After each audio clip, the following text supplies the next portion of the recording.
Councilmember Hall, Councilmember Judy, and Councilmember Tizer, and Wilsey just signed in, and so did Zapata. So we definitely have a quorum. Hopefully, Councilmember can. And I'm on too, Mayor. Okay, well, you're not, but your voice is, but your face is not. Yes, I have some kids in the background I'll be getting rid of in about 10 minutes, and then you'll get to see me. Okay, well, I would prefer to have your presence on the screen just for our streaming purposes. So we will go ahead and get started without you. And who's up first, Mr. Palmer? Recreation Parks. We've got Mr. Leatherman, Recreation and Parks.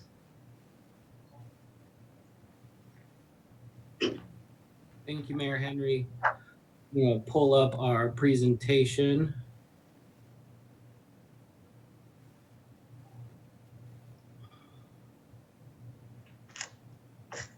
There you go. Mayor, if you can just give me a thumbs up, or Gary, that you can see the screen there. Cool. Just by way of introduction, since I get to come first, the agenda for today will include these departments. And so I'm up first with the Recreation, Parks, Historic, and Cultural Affairs, and just want first and foremost to thank the mayor and council, as well as Gary, Mr. Palmer, our city administrator, for the opportunity not only to present our budget, but also to have some discussion on what we're experiencing and what we're seeing. And as you heard yesterday from Harpreet, we've had to completely revise a number of our recommendations, but I also wanted to take an opportunity, even though we're here in an online environment and still working our way through the coronaviruses, just to remind everybody in our community, our mayor and council, that we do have things to celebrate from this past year. We were able to renovate the art room at the Recreation Center, including ADA compliant sinks. We were able to acquire the last parcels at the Seven Branches Park, complete some new seating at the East Roswell Park and our fields, including shade structures and other portions of our park improvements. We've had the opportunity to replace the indoor running track at the Bill Johnson Community Activity Building, replace a number of linear feet of asphalt trail at East Roswell Park, at Roswell Area Park, and down along the Chattahoochee River, as well as complete the landscape installation for City Hall and the municipal complex in this past year. And all of these are programs that have been supported in the past by mayor and council, and we truly do support and appreciate that funding. We've installed new ADA playground at Waller Park to support our programming in the community, replaced the roof at the covered bridge, completed some maintenance shop repairs at Don White Park, as well as completed a joint project with the Department of Transportation to connect Grimes Bridge to Groveway Community Park with a new driveway. All representing not only great partnerships, but also great projects that we've had the opportunity in this past year to complete. We've also finished up the renovation of the Bill Johnson Community Activity Building lobby. This was just a much needed project in order to open up that space and kind of transform what was that old traditional kind of 1960s and 70s heavy concrete and brick entry into an open and lively space as you walk into the Bill Johnson Community Activity Building. And then we began the seat replacement at the Cultural Arts Center, replacing the balcony and some of the orchestra seats in this past year, providing just a more comfortable space for the community to enjoy. And we've talked, and Harpreet mentioned just quite a few things that are recommended to be unfunded, but as we look to the future, we do continue to have some opportunities and look for project opportunities coming into this next year. And I want to highlight just a couple of those. We want to complete our strategic master plan for the department. Our 5-year strategic plan for fiscal year 21 will expire. And we're looking to tuck in behind the citywide strategic plan for our department strategic plan, leveraging a lot of the work that has already been done for public input and look at what our 5-year goals are going to be for the department. And that helps us not only strategize on our improvements for our parks and facilities, it gives us an opportunity to interact with the community and make sure that we're meeting their expectations, as well as mayor and council as we move forward. This is also part of our recertification process as a department, which will come up in fiscal year 22. We're still looking at the construction of pedestrian and ADA connectivity in Smith Plantation. Although it's currently an unfunded project, it continues to be a priority for us in this next year. Obtaining the certificate of occupancy from Mimosa Hall continues to be a priority. And then we're replacing playgrounds at Riverside and Azalea with natural and inclusive play spaces, which is consistent with our master plan. We're working our way through the completion of an old mill wall project, which is currently underway at the bottom, and then we have another section that we're working on the top. And then, as was discussed a couple of weeks ago, the construction of the Fitness Loop Trail at Ace Sand Company project that was awarded through a land and water conservation grant. So we still have goals moving forward. We'll talk about the impact of some of those goals in the overview process as we move through the next slides. And I just want to talk briefly about our overview and just want to thank the recommendations of looking at our base budgets and moving those forward for recommendation for approval. We also have some conversation about the Recreation Participation Fund, as well as our capital projects. And I think that's what you'll see in the Capital Projects Fund, most of the changes within our budget. Approximately $1.5 million in decreases that is a direct result of the impact of the coronavirus. And as we're looking forward at those projections that Harpreet shared yesterday, recognizing that we need to be looking differently at our budget into this next year. We're not recommending any position changes in this next year and keeping our base budget consistent with this year. You'll see between the Recreation Participation Fund and the General Fund, there's a movement of a couple of positions as we get our philosophy corrected from the past couple of years. And so while this shows an increase in FTE, it's just a trade between the Recreation Participation Fund and the General Fund. Again, no new staff are anticipated in either of our funds. As you look at our expenditures for the General Fund, personnel remains the lion's share of our expenditures, followed by operating and then transfers in capital. And that's generally how our budget is broken down on the General Fund side. Again, you'll see shortly in the next couple of slides after we talk about the General Fund, the Recreation Participation Fund, and the breakdown between those two. The 5-year operating history of the General Fund, you can see that here. And we're going to talk about this slight increase and the impacts of that on the next slide. And this is the General Fund supported for Recreation Participation Fund. And that's why you see the increase, even though we're holding our base budgets. And in conversations with Ryan and the team, there was an introduction of representing our support of the General Fund that has historically been in the Recreation Participation Fund, but hasn't been captured in the budget process. And so that's where you see this $784,000. A portion of that, $350,000, is focused specifically in some of our finite programs for our Adult Recreation Center, our Therapeutic Recreation programs, and our Adult Aquatic Center, as well as our outdoor pools. And what we're recommending in our budget this year is that the General Fund would support those specialized programs that aren't able to fund themselves primarily because of the types of programs that we offer to the community and the types of fees that we're allowed to recover in the process of that. And so that is consistent with our strategic plan. It's consistent with the values of our community as we move forward.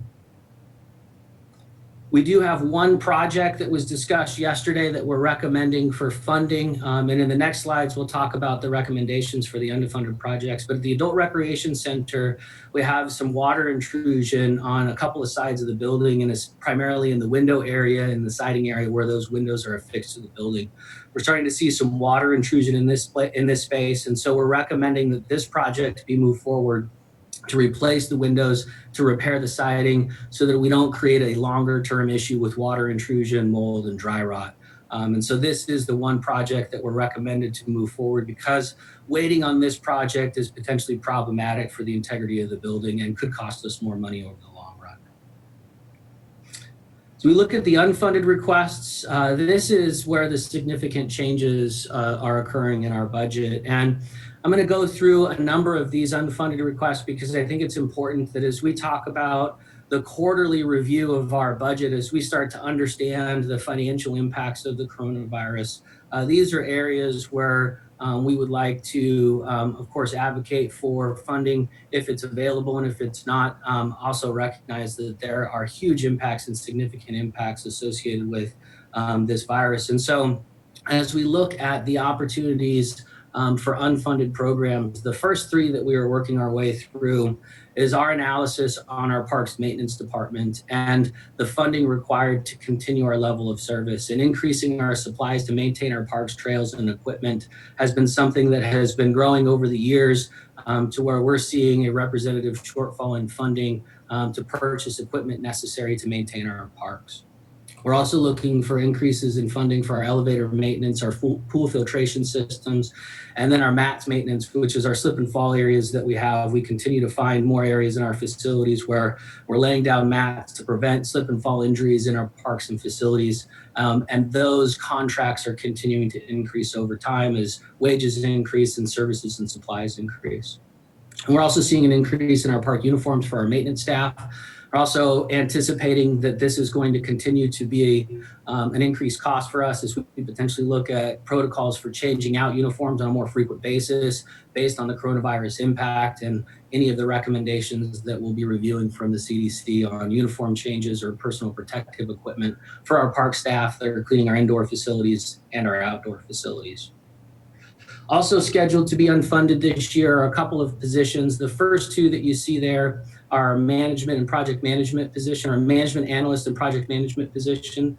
If you recall, a few months ago, we had our Plant Moran survey study done for not only the department, but also for the city. And this management analyst position continues to be a gap for many of the departments, including ours. Right now, we are managing projects usually across 4 or 5 different staff members, depending on who has time and capacity.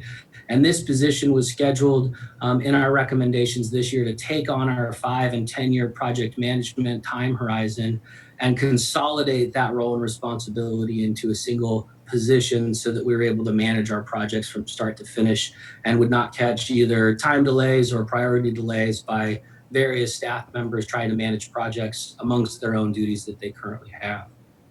We're also looking for a full-time marketing coordinator position. This was also out of the Plant Moran evaluation that as we continue to advocate for opportunities for our program, special events, and activities. We've also identified gaps in our service related to our cultural arts center and historic homes that require additional marketing support for facilities and programs. This crew leader position for the natural resources and trail maintenance also carries on to the next slide. And we have over 30 miles of trails within our park system, and this continues to grow and is anticipated to continue to increase. We also manage a very significant large natural forest in a lot of our parks and facilities.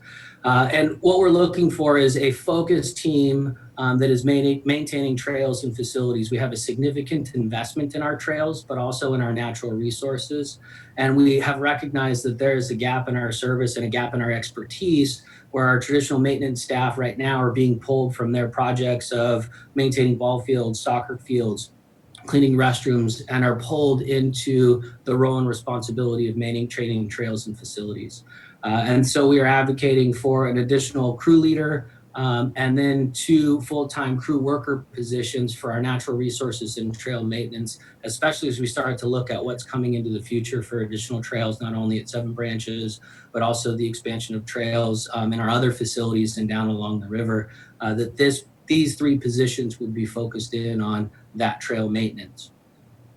Part of our unfunded, we also have our holiday lighting program where our tree, frankly, is just getting tired and worn out. We are advocating for the replacement of those trees for our holiday lighting program into a rental obligation so that we could refresh those trees on an annual basis or a biannual basis. And then we're seeing increases for Riverside Sounds, not only in the talent, but the production of those.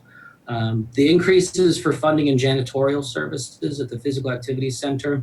This was intended to be a pilot program Right now, this is scheduled to be unfunded, but what we're seeing in our parks and facilities is we're turning those facilities over on a significant time basis, meaning that we have rentals coming in. We're trying to clean the restrooms and facilities at the same time we're trying to set up for events and activities. And it's putting a lot of pressure and time constraints on our facility staff to do both jobs well. The intent was to bring janitorial services in at night when our buildings and facilities are closed. That was going to free up staff time and capacity throughout the day to actually extend our service level throughout the day from in the morning all the way into the late afternoon and into the evening so that we could continue to set up for activities, but also clean our facilities on a regular basis. Right now, and especially in the Physical Activities Center, we consolidate all of the facilities staff from the Bill Johnson Community Center and the VAC into that building in the mornings, and we have a 4-person crew that is prepping that building because of the time intensity of just prepping all of the mats and cleaning everything in that space. And so we were looking at this pilot program as an opportunity to expand our level of service, but also enhance our cleaning of those facilities as we're turning so many kids and adults through that building in itself. Also looking at additional security cameras and blue light stanchions, and as we expand that program, the need to repair and replace them continues to increase. And our funding for project management software, and this was tied into our project manager and our management analyst, as well as increases funding for the historical supply, the copy machine that we're currently funding out of our operating budget. Part of the biggest impacts that you'll see in this year's budget is the unfunding of our recreation and park maintenance program. We have a number of line items on this screen that you'll likely recognize that are proposed to be unfunded. And these are items that, as we watch our facilities, especially in the first quarter of this next fiscal year, we're going to be inspecting our facilities on a regular basis to identify areas where we have the potential for health and safety repairs needed that are currently unfunded. The 385 plan is essentially that fund. That is the reinvestment fund of maintaining our existing infrastructure. That's everything from concrete sidewalks to fence lines to bleacher repairs to replacing nets and tennis courts and anything else that needs to be done throughout our 1,000 acres. Right now, that's scheduled to be unfunded. We'll continue to watch our operations for those health and safety items and then be looking for opportunities where we can fix problems to fix those problems. For us, it's right now focusing in on what those health and safety issues may be in the future and making sure that we have a funding source available for them operationally or through the capital maintenance program. The system-wide park improvements, our beautification plan is the replacement of our picnic tables, benches, chairs, and landscaping. This is scheduled to be unfunded, and in the most case, we can push this into the future as funding becomes available. Our small equipment replacement program, along with our skid steer replacement and mini excavator that's further down the list, these are essentially just maintenance pieces of equipment that have reached their useful life. We'll continue to repair them. I think the impact that council and mayor should be aware is that sometimes that just means that a piece of equipment is out being repaired more often than it's being used. It's the nature of the situation that we're in, and we'll continue to work with our staff and our contractors to maintain our equipment as necessary. About 3 years ago, we had our historic house property maintenance assessment. This was the next phase of investment in our historic properties. This is not inclusive of the certificate of occupancy for Mimosa Hall, which you'll see on a later slide. But these are scheduled to be delayed at this point and go unfunded. This is anything from deck repairs or replacement to interior work or painting that comes up on that 5-year schedule. We're continuing to evaluate the health and safety needs of the historic properties to make sure that we provide an appropriate service to our community where people aren't going to be injured on our property. And so we'll delay those other projects and continue to monitor the impact to the homes themselves. Asphalt continues to be a challenge for the department. We have miles and miles of driveways and hundreds of square feet of asphalt. This replacement plan will continue to push back the necessary repairs in our asphalt infrastructure, and we'll continue to repair them through our operating budget as necessary. We just won't have the advantage of repairing significantly degraded asphalt in our system. And our light pole replacement is a project that we've been working through probably the last 5 years. Currently, we were scheduled to be working at East Roswell Park and replacing the wooden poles at some of our ball fields in that space. The project will be delayed as it's recommended to be unfunded. We'll continue to watch those wooden poles. And essentially what happens is over time, the wooden poles, since they're mounted directly into the ground, they get some dry rot into them and then they start to lean in. Right now, as I said, we'll continue to monitor the impact of delaying these projects and continue to inspect those fields on a regular basis. The facility condition assessment follows on the last slide that we just went over. And really what we identified is a need to have an intentional and purposeful plan of reinvesting in our parks and facilities. This year, the administration department is working on a refresh of our capital assessments for all of our buildings and structures. And the intent was to add all of our facilities in the parks department that are not included in the administration assessment, so that we had one complete document and plan for the next 5 and 10 years for what investments would be necessary in our parks and facilities. This is everything from our synthetic fields that will need to be replaced in the future, our fence lines that need to be repaired. And as we get to the point of, in some cases, 10, 20, 30, and 40-year-old parks, we have a need to make sure that we're prioritizing those improvements over time with a good plan looking to the horizon, so that we aren't surprised by a large investment that's necessary to protect the health and welfare of our community by repairing or replacing certain park infrastructures. We are also going to be combining this, as they said, with the admin department, so that we are all working off of one concerted effort and one database and consistently looking at our facilities as a whole and then as a department. We've talked a lot about the Mimosa Hall facility and the certificate of occupancy. This is currently scheduled to be delayed. We have the plans are complete, so this is essentially a shovel-ready project, as we discussed earlier. The permits have been pulled. We are doing some work with this year's investment in the certificate of occupancy, but we do anticipate about a $270,000 investment in order to bring that building from a historic property and a residential home to be able to open up that first floor to be occupied by the community for community events and activities. We also were scheduled to work on the Physical Activity Center expansion. Again, this is a shovel-ready project. We have the plans complete.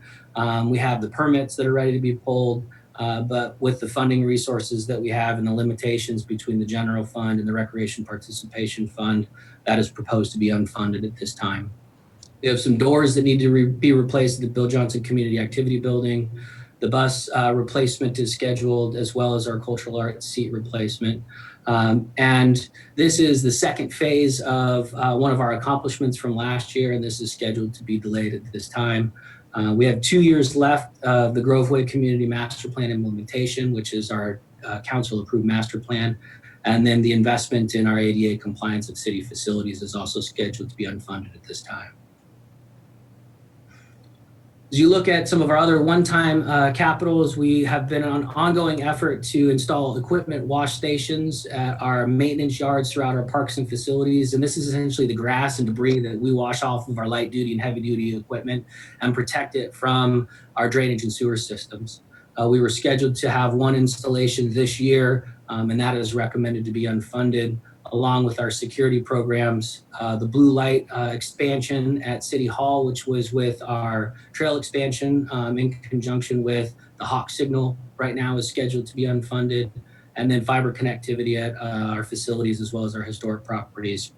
And then funding for the strategic plan, as we talked about earlier.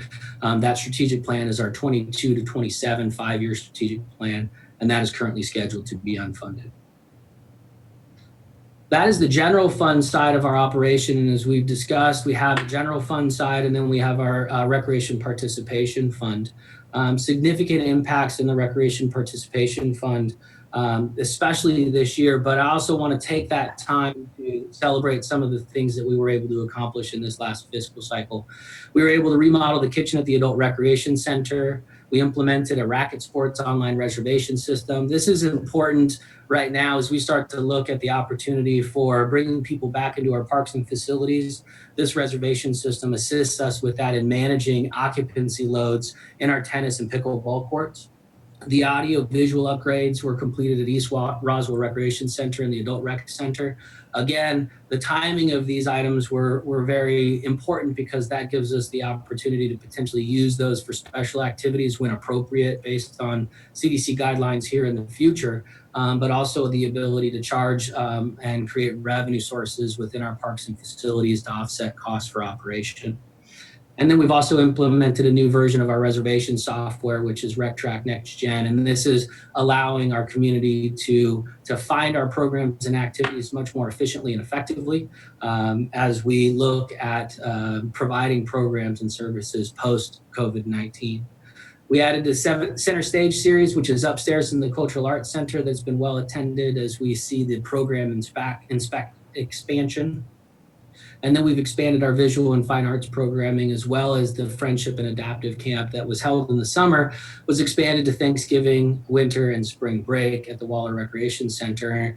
And as you saw in one of our earlier accomplishments, we did install the playground at Waller Park that supports directly this Friendship Camp, but as well as the community around us for access to a brand new playground facility as an accomplishment this year.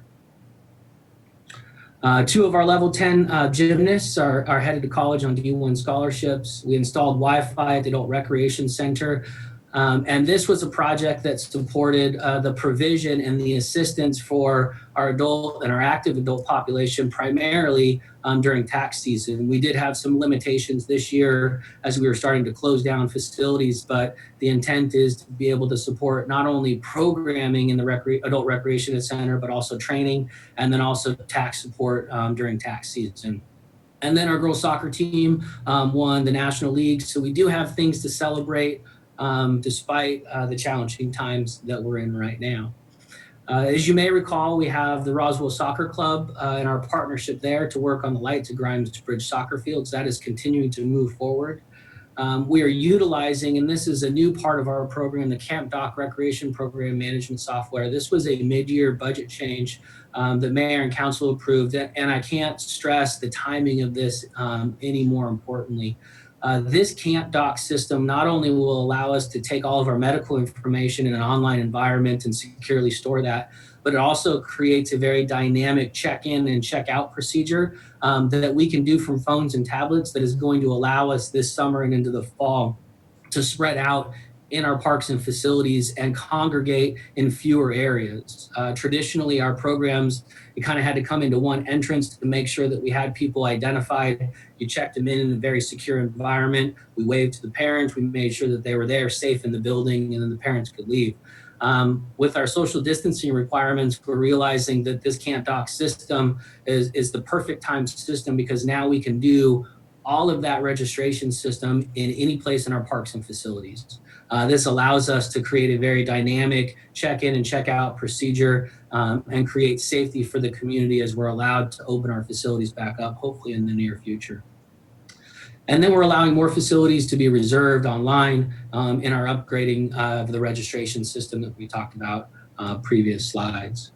We're working on a new event to the east side of town. This has been delayed based on the coronavirus and the planning of that, but recognizing that we want to be celebrating the community collectively as an entire community, but then balancing our events where possible on both sides of 400.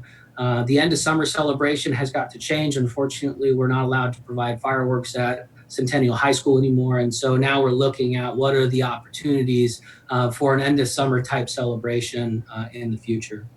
And I would be remiss in just saying that we as a department are focused in on reviewing the impacts of COVID-19, both in our operation budget on the Recreation Participation Fund side, but then also the general fund side. What are we doing in the next steps to recover the impacts financially? What are we doing to react to new expectations and enhancing service levels to the community? And that is forefront, and the mayor discussed yesterday our reentry plan. And then behind that, the department is developing a recovery plan that is our next 12 months of response to this virus and what must and need to change in our operating model. And so that continues to be a priority of our department. As we talked about earlier, here's our personnel history. Again, this is the push back and forth as we balance our staff between the general fund and the Recreation Participation Fund. our proposed budget for this year. We'll talk a little bit about that in the next slide, but primarily we have our operating costs and personnel are the lion's share, with some transfers and capitals. The Recreation Participation Fund, while it shows an increase, this was representative of the transfer in from the general fund that we're showing new this year. Most of that, or over 50% of that, has been traditionally supported to the Recreation Participation Fund. We're just choosing to show it in the budget, which is why you see that increase.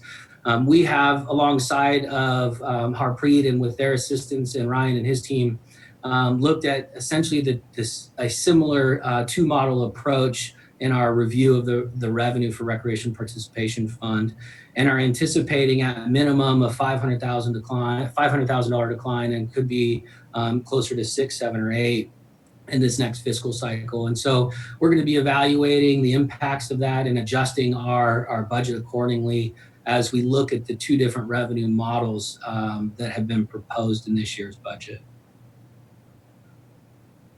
A couple of the Recreation Participation Fund's requests.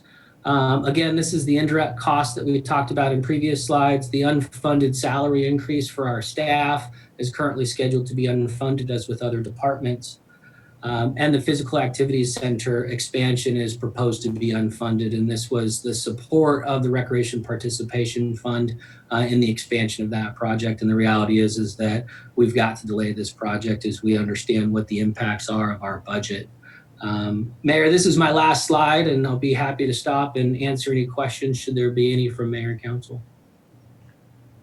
Thank you, Mr. Leatherman. And before I open it up for questions, I would like to say thank you to Mr. Leatherman and Mr. Luckett for finally drilling down into the programs in our Recreation and Parks Department and looking at the true cost of those and which ones are we supporting out of our general fund and which ones are self-sustaining. So I think that that's really important that we give them the credit for having done that, because I know from experience that this has been requested for over 20 years. And finally, Mr. Leatherman and Mr. Luckett got it done, so thank you all. And then a couple of other things is as people request information on, why we are not opening our restrooms, and why we have porta potties, things of that nature. What I would like to remind everybody of is it's not only the safety of our general public, but it's the safety of our employees. And that is paramount with us. We have to keep our employees safe. And for example, what we were experiencing with some of our parks where there was no social distancing, also with the restrooms, they were being gutted of toilet paper, as well as being used and not very sanitary. I don't think, and I personally am not going to ask any employee to go in and do something that I wouldn't do myself. So I think that that's always when our citizens ask us why we're making these decisions, please, everybody needs to understand it's not just the citizens, but it also has to do with the protection of our employees. The way we're going to do this today is after each department, I'll open it up to council for questions. And then if we have any public comment, I'll address those at that time. And then at the end, we'll discuss, I believe it was Councilmember Tizer that asked if we would have an opportunity for the high level overarching questions on the budget, and that'll come at the end. So is there anyone on council that has any questions for Mr. Leatherman? Yes, Councilmember Hall. Thank you, Mr. Leatherman. That was a wonderful presentation, and we have one of the best rec and park organizations or systems around in Georgia for sure. Just had a couple of questions on the part where you discussed the adult programs.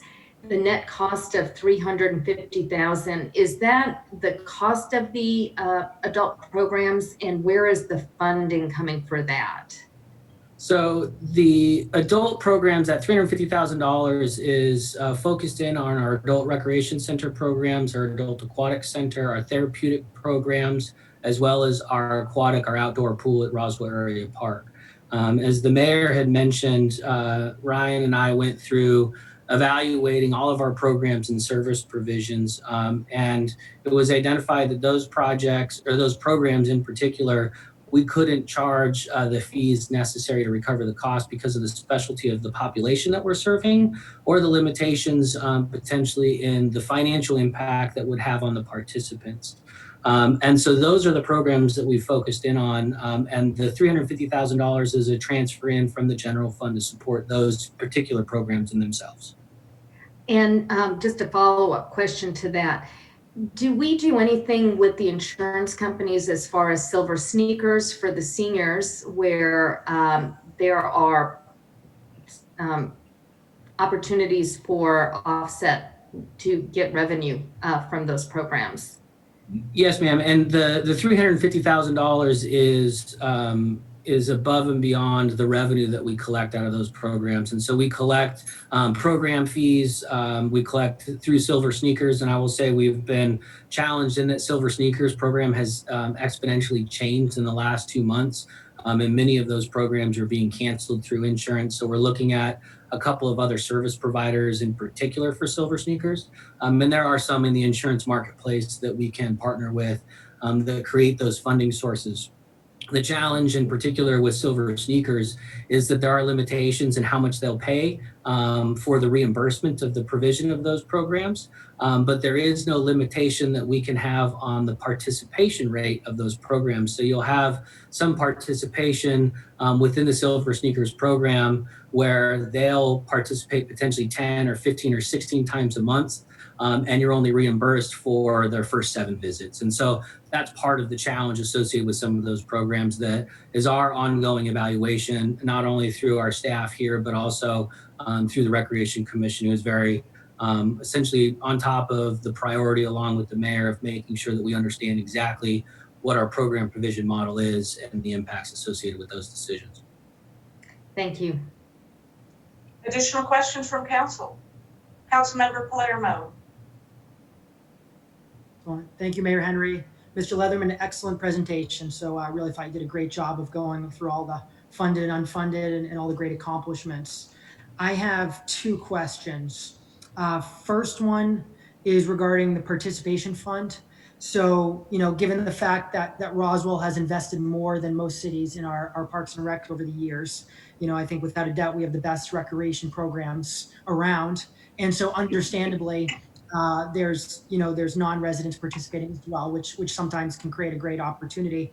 My question is, are non-residents subsidized by the general fund potentially, this year and just in general, or do non-resident participation fees fully cover the participation costs for non-resident? So the way that we run our non-resident fees is they're actually charged a higher rate than our resident population to accommodate and to ensure that they're not subsidized by the general fund. The model that we're using right now, and we're on an ongoing basis in evaluating that, primarily where you see the lion's share of our non-resident participation is within our youth athletic programs. And in those programs, the non-resident fee covers the cost of the service provision.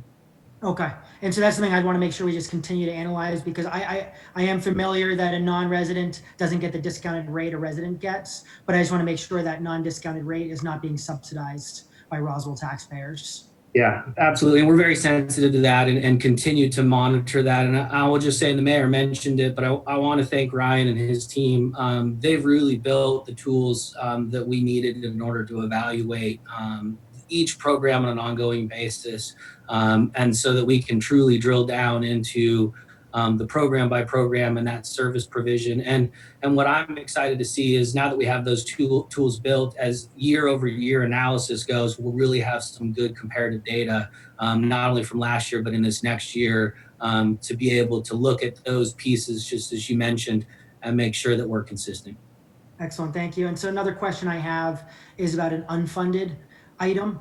And so basically I saw you had from a Mimosa Hall standpoint, you found that it would be about $270,000 to get the CO on that. And basically my question goes back to, as you know, the item I brought up earlier this year, there was discussion a few years back of making the grounds available. You know, I won't get into that discussion, but I guess really my question is, do you know what the cost would be to be able to make the grounds of Mimosa Hall available to residents on a daily basis, the same way all our other historic homes are? Because I know there's some safety concerns that have to be addressed before that'd be possible. So we're two parts that we're working our way through, as we talked about the last conversation. One is the master planning process, and we're going to be continuing with the public input of the conceptual grounds master plan. And the key for me, especially in these times, is that I don't want to create an investment or fast track an improvement on the property that becomes a lost opportunity where we're spending money twice. And so I want to be careful that we're not making that mistake. And that's what the public input process is there for. The pool, as we talked about, is probably my biggest concern, and then some fencing repairs. And assuming that the master plan and the conceptual master plan drives at filling the pool in, which I suspect it will, that's about a $40,000 price tag. The key for the master plan is to know what goes on top of the pool. And so that's where we're working our way to it, because that defines how we backfill that structure. That if it needs to support a shade structure, for example, it's a different backfill and engineering model than if it was just going to be a turfed area. And so that's the purpose of prioritizing the master plan first, so that we know what's going to happen in that space, so that when we backfill the pool, that we do it correctly and we don't create a future engineering problem at that location.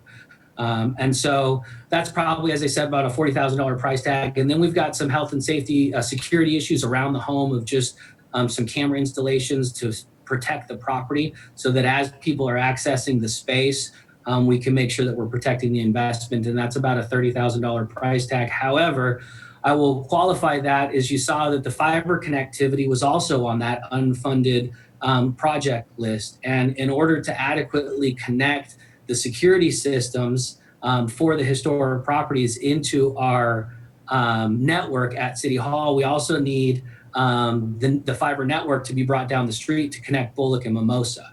And so that's another added kind of just problem on top of that from a funding perspective. So I put it somewhere probably with the pool, the operating 30, we're probably, and the fiber connectivity in that $100,000 range.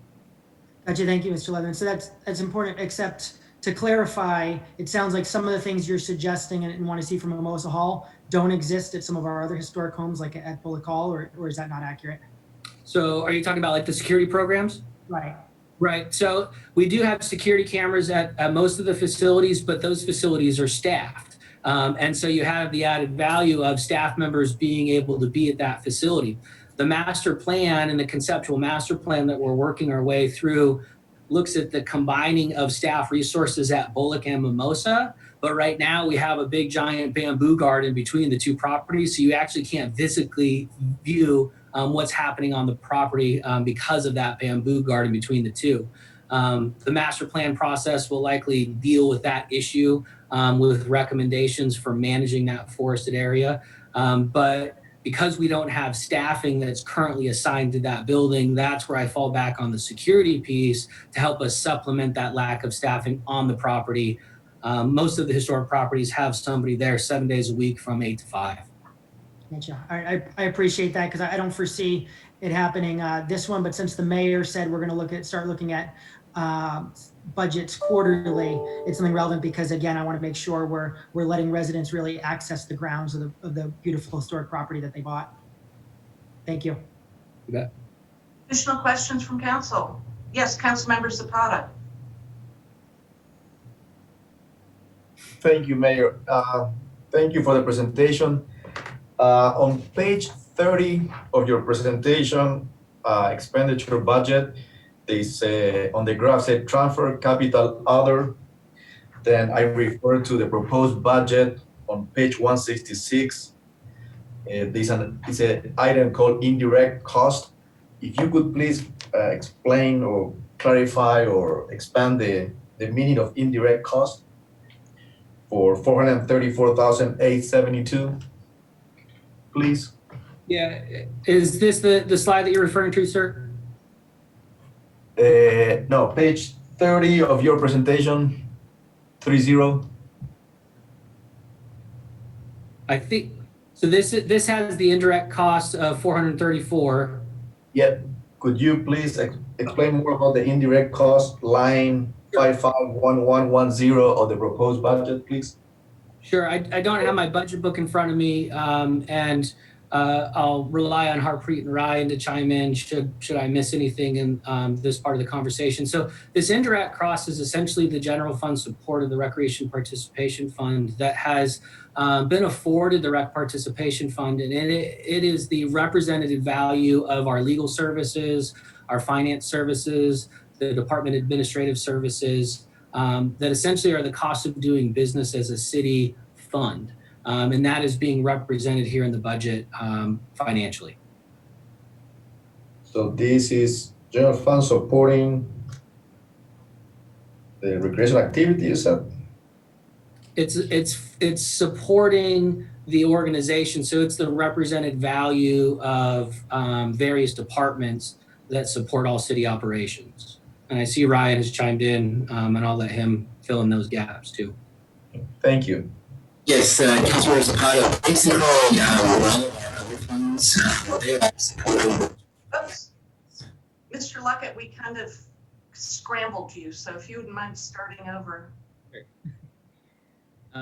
So the Thank you. general fund supports a lot of our other funds through some of the services that are funded by the general fund. That would be, our city administrator, our legal services, finance department, HR, IT. All of those are funded with general fund, but they're used by all of these other funds. And so the way that we treat all of these other funds is to basically determine a calculation that we can come up with to assess these other funds for their portion of those general fund services that they use. And in the past, we haven't done that with the Rec Participation Fund. And as we were restructuring and looking at the best way to handle this, we wanted to bring this forward just to present a more accurate picture of the level of support that the general fund does provide to the Recreation Participation Fund. Great, thank you. Additional questions? Yes, Councilmember Judy. Jeff, thank you for the presentation. I want to thank you and staff and the Rec Commission for all the hard work you've been doing during this time. I know you've drilled down as far as you can go. As we start to look at this budget and the hearings and the add deletes, I know that as a elected official myself, I respect your opinions on what is important at this time, and what we can fund, and what we can't at this point in time, and what is necessary. So I really appreciate that. One quick question as we go and look into these things quarterly. We defunded was the janitorial services at the full-time janitorial services. Obviously, that is going to be a very important aspect going forward, the cleanliness of RAP community activity building, the gymnastics, etc. Do you feel at this time, because obviously that's going to be a huge marketing tool for our programs, etc. Do you feel at this time in this budget we have covered enough to take care of that over the next quarter before we see this again and can react? Thank you for the question. Yes, I believe that keeping that line item unfunded at this time, it would be the first thing that I would identify, and one of the first things alongside of our health and safety, the 385 plan for investment back into our existing facilities. Those are the two pieces that we're watching, and it's the consumer confidence, and that's the portion of the business that I'm in when you look at the Recreation Participation Fund, that it's a discretionary activity that the community engages with. And so much like a retail operation, we have to make sure that our customers and our consumers, and in this case, our community members, feel comfortable and confident in coming back into our facilities and that we're taking reasonable measures. This summertime, what we're doing as part of the reentry plan is we're limiting our large gatherings of rentals in our facilities in order to maintain what the CDC guidelines are. And so that's affording us the capacity for the extra cleaning with our existing staff. As soon as we start to bring groups back into our facilities, inside the facilities in large number on a rental basis, birthday parties, any sort of special rental activity that we have in our community rooms where you're essentially turning the room over potentially 2 and 3 times in a day, that's when this line item becomes fundamentally important to our operation and when we're going to need to look at that enhanced cleaning services. Based on our reentry plan and that future recovery plan, we anticipate that happening right around the first week of August and into September. We don't know exactly when that's going to happen, obviously, and that puts us somewhere in that framework of the quarterly reports that we'll be able to report back and really have some good information post summer camp for the council to consider. Perfect. Thank you. Additional questions from council? Great job, Mr. Leatherman. We don't have any questions from the community. So thank you so much. And you have a great afternoon. And who's up next? Transportation. Transportation is up next. All kinds of good news going on there.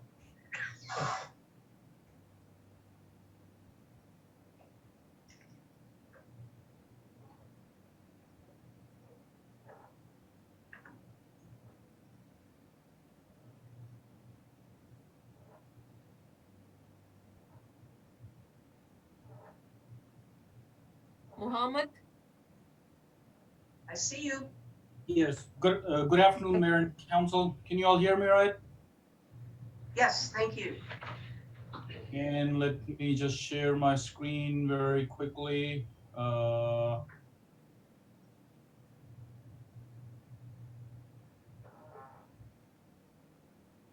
Okay, can you all see the screen?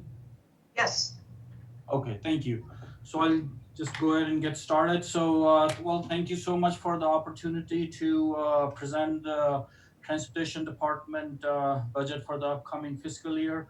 And I really want to take the time and appreciate our Finance Department, Ryan and Harpreet. You know, they've been really good to work with this time when we had to make some real tough decisions because of the COVID-19. So I appreciate the working relationship we have with them. They made it really easy for us. And all the staff in the Transportation Department who coordinated with the Finance Department on that. So in Transportation Department, our main focus is the multimodal transportation safety and mobility. So I'm going to talk about the accomplishments we've had in the current fiscal year. So your Transportation Department got reaccredited with the American Public Works Association. We had the first time accreditation was 2016. So this earlier this year, we got the first reaccreditation from the national professionals.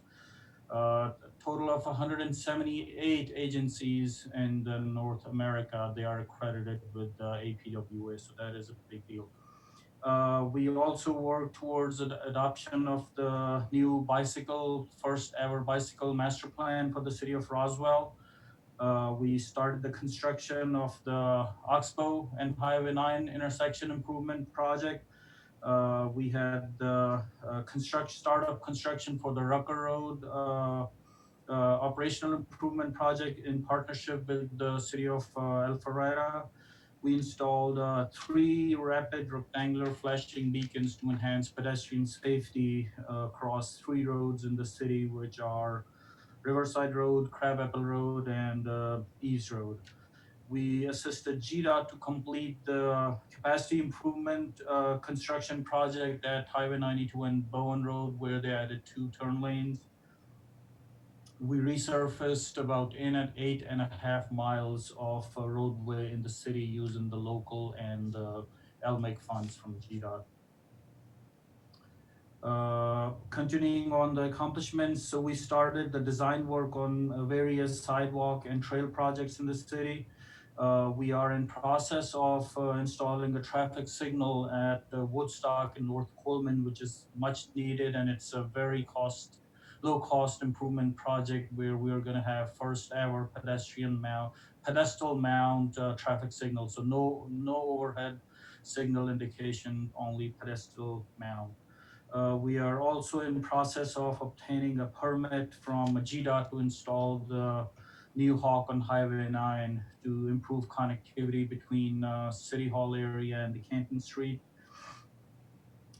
We completed construction on Highway 92, a hardscrabble right turn lane improvement project. This was recently completed to enhance safety and operations at the intersection.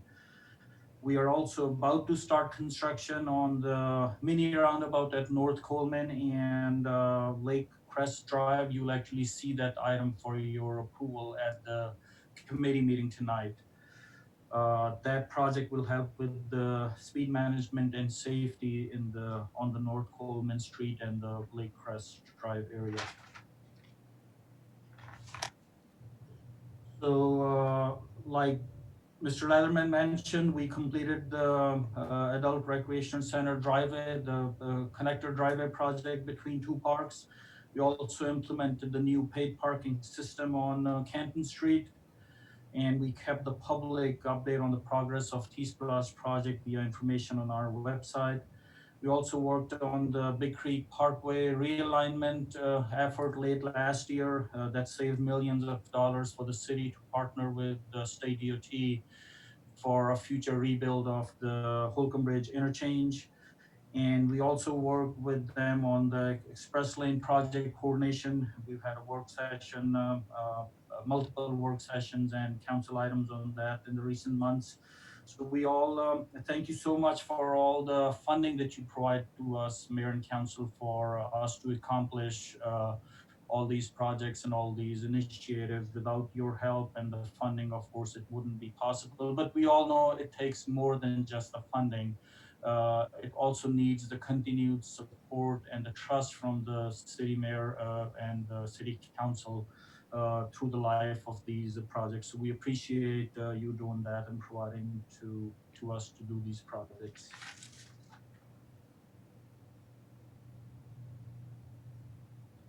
So on what we plan to accomplish in the upcoming fiscal year, so we will begin construction on the Villio Road bridge replacement project in partnership with Cobb County.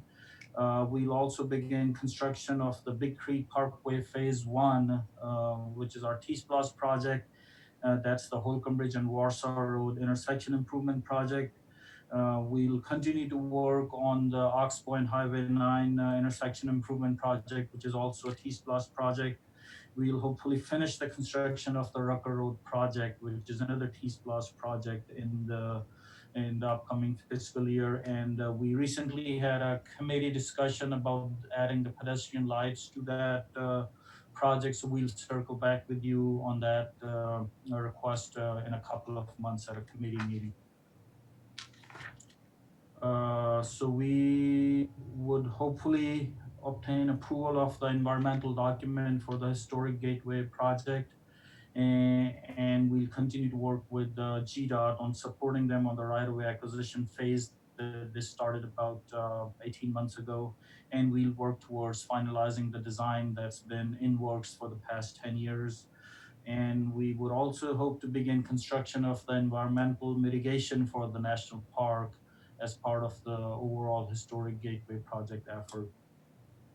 And we'll continue to work in coordination with GDOT and MARTA on the Georgia 400 Express Lane and future transit options, the Holcomb Bridge interchange replacement, and the new Express Lane access bridge.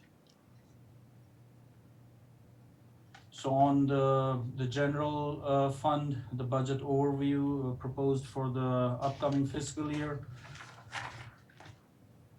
So we have, you could see the comparison of the current fiscal year and the upcoming fiscal year on this slide. So the general fund, it's about the same for the 2 years. The capital projects fund, there's a reduction of the 50% total for the upcoming year from the current fiscal year. T-Splosh fund, there's a reduction of about 27%. And then the impact fee fund, you see actually an increase of 10,000%, which is just one item that's causing that huge increase. So overall, the department total is about a 20% decline. And you see the number of positions in the department, they've been consistent at 65 for the past few years, and same going forward. So next up is just a pie chart of the total proposed expenditures.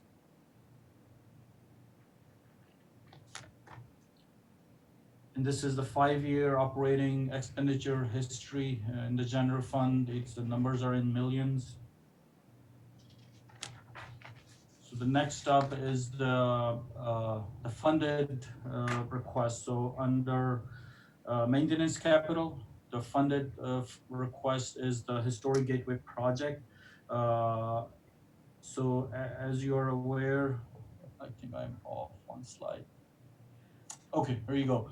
So the funded maintenance capital, the two requests made the cut. So two funded requests that we have. First one is the citywide road resurfacing and reconstruction program.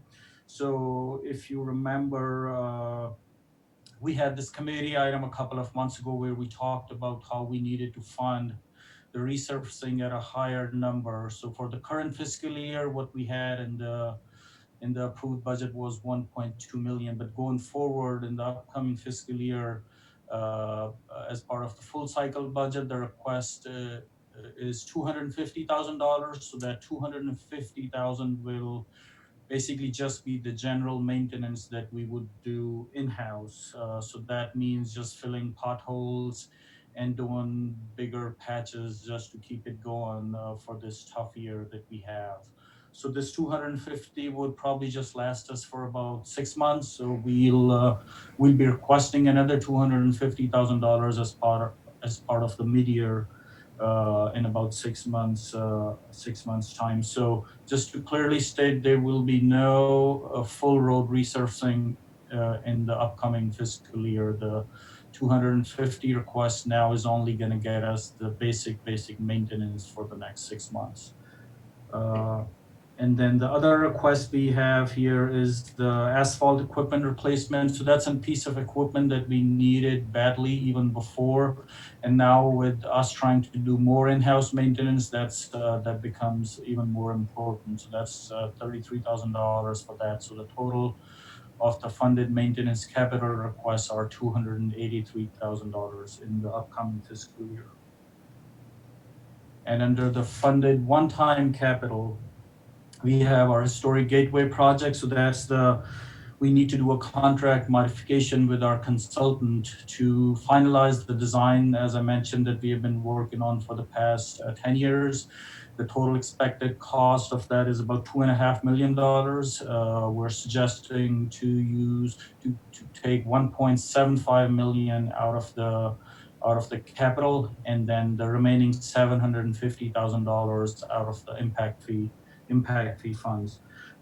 So it is extremely important to continue this project and get this funding to finalize the design to make the construction year, which is 2023. So as you have been involved and you've been aware, there is several things that are moving forward. We have been working towards finalizing the design. GDOT started right-of-way acquisition about 18 months ago. There is construction funding that's being worked to line up for the year 2023 start of construction. So there is really no time to not fund any of the next phases of this project. So this needs to continue to move forward to make the construction year of 2023. So the unfunded requests we have under the programs. So we requested some sidewalk maintenance and right-of-way beautification funding. We get the maintenance, repair and maintenance item every year under the operating. and sidewalk maintenance is a part of it, but sidewalk takes a lot of money and funds to maintain. So we were requesting some additional money there. And then the right-of-way beautification piece is just some plants and vegetation in the public right-of-way to make it look a little better. We're going to request additional funding for the contracted maintenance of some of the public right-of-way. So we hire a contractor to do some of the bigger roads like 400 Fulcrum Bridge, Highway 92. So those types of bigger highways where we hire a contractor. So this additional money was to request more of that contracted public right-of-way maintenance. So next on the unfunded maintenance capital, the citywide road resurfacing. So like I mentioned at the February committee meeting, your guidance was to fund the resurfacing at a higher amount. So the initial request was $3 million of the city funds for that. So out of the 3 million, 2.75 million is unfunded here. And then the bridge maintenance and safety program. So you recently approved an item to do some bridge maintenance work on the Mansell Road bridges. So going forward for the next year, we don't foresee any bridge maintenance need. We could delay some of the minor work for a year. So we'd be okay on that program being unfunded. We have our next request is a traffic signal pole replacement program. So we have a lot of timber poles holding up the traffic signal spans around the city. Many of them, they have a certain age. Many of them have been leaning, and every now and then, one or two of them break. So we just need a program to start replacing some of the older ones. And if there's any emergency repairs on something like that, we could always do that during any fiscal year.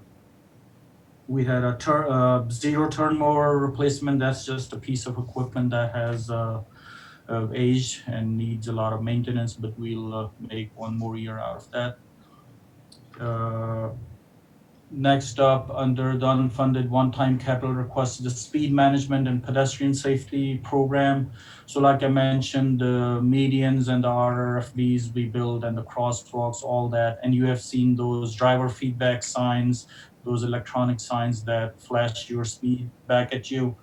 So this is a program that takes care of that. So we wouldn't be doing any additional work of that sort in the city, at least for the next 1 year. The sidewalk connectivity program, so that goes with our sidewalk matrix. You're all very familiar with that. The request was for $1 million in that for the upcoming fiscal year.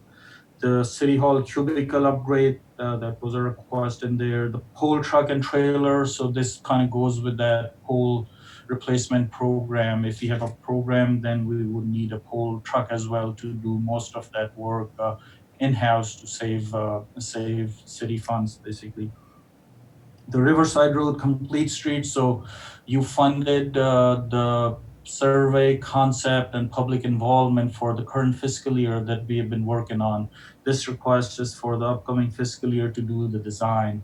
So this is also listed under the unfunded request. And we have that the GDOT and Atlanta Regional Commission Connected Vehicles Initiative. This is the one that actually got denied at the last mid-year. The regional program is still moving forward. We're just not a part of it. And this 130, as explained at the mid-year time, this was just a 20% match towards the other 80% funding that was offered by the Atlanta Regional Commission. Next one up is just a piece of equipment, the heavy-duty concrete mixer, just to increase our operational efficiency and save some staff time and money. So next one is again, more of the unfunded one-time capital request. So we have that King Road turn lane project. That's a turn lane going into the senior parking lot at the Roswell High School. That's a operational and a safety issue that hopefully we'll get to one of these days. In the current fiscal year, you approved the money to design, so that work is in process. We'll have it shovel ready in a few months' time. to get construction whenever we have money. The next one is the leaf vacuum and the mulcher. Again, this is just some opportunity to increase operational efficiency and save time and money. The Pine Grove Road and Magnolia Street corridor study. So we are all aware of the problems we have along Pine Grove Road. So it need like a corridor study that would tell us what kind of improvements we would need on that. So that will be on hold for now. The pressure washer, water tank, again, some equipment for increased operational efficiency. The Sun Valley Drive Phase 2 project, that's the old Alice extension that we have been working on the design in partnership with the North Fulton CID. And the North Fulton CID was hoping to get some construction funding. They have still some pending applications on that. And this 3.9 million is just the right-of-way acquisition for that North Fulton CID was suggesting for the city to take on, so they could come and follow it with the construction if they get the construction funding. Next one up is the Woodstock Road and the Highway 92 turn lane project. This was in design in this fiscal year. And the request was for construction funding for the upcoming fiscal year. So these are all the requests we had in the budget. So just to total them, so Transportation Department had 22 requests, totaling $13 million, and out of the 22, 19 are listed in the unfunded, totaling 10 million, and then 3 are listed under the funded ones with a total cost of $3 million. So, I just want to say that all these unfunded requests, of course, they are very important projects, very important initiatives. It's just that in these desperate times, we believe that the ones that are listed under the unfunded, they could wait for a year or two. But the 3 that staff has listed under the funded, we believe they are extremely important to fund and continue to move forward. So we would appreciate your consideration on that. Next is the T-SPLOS. So the proposed, so for the revenue in T-SPLOT, that'll be a little over 12 million as expected. So that'll go towards the Big Creek Parkway project. And that's all I had, Mayor, on the list, and I'd be happy to answer any questions. Does council have any questions? Yes, Councilmember Hall. Thank you, Mayor, and thank you, Director Ralph. Excellent presentation, very sobering. I do have a question on as far as the operating expenses that are not coming out of the capital projects of 3 million. Can you give a highlight view of what those are? At total proposed 21 budget, 5 million are roughly for personnel, 3 million are operating, and then 2.1 million are roughly the capital expenditures. Are we talking about this slide? Yes, in the red area, the red operating expenses. I may need some help here from the finance department. Maybe Ryan could answer that question. This is just a general item that's there for every fiscal year. Sure, Councilmember Hall, the bulk of those expenses are really 2 items. One is the electricity costs for the street lights that the city is responsible for. That's about 1.5 million. And then as well as the stormwater fees that the general fund pays into the stormwater fund, that totals about 638,000. And you can see this detail, just so you know, it's on page 178 of our budget book. It gives you line items of the budget, but those are really the 2 biggest items there, in addition to some of the operating funds that the department uses for right-of-way maintenance. So where the Rec and Parks Department had roughly 438,000 going as an allotment to support the admin and some of those fees, where are those fees in this budget? So this budget doesn't have that because it's part of the general fund. So the indirect costs would only appear in other funds that are reimbursing the general fund for some of their costs.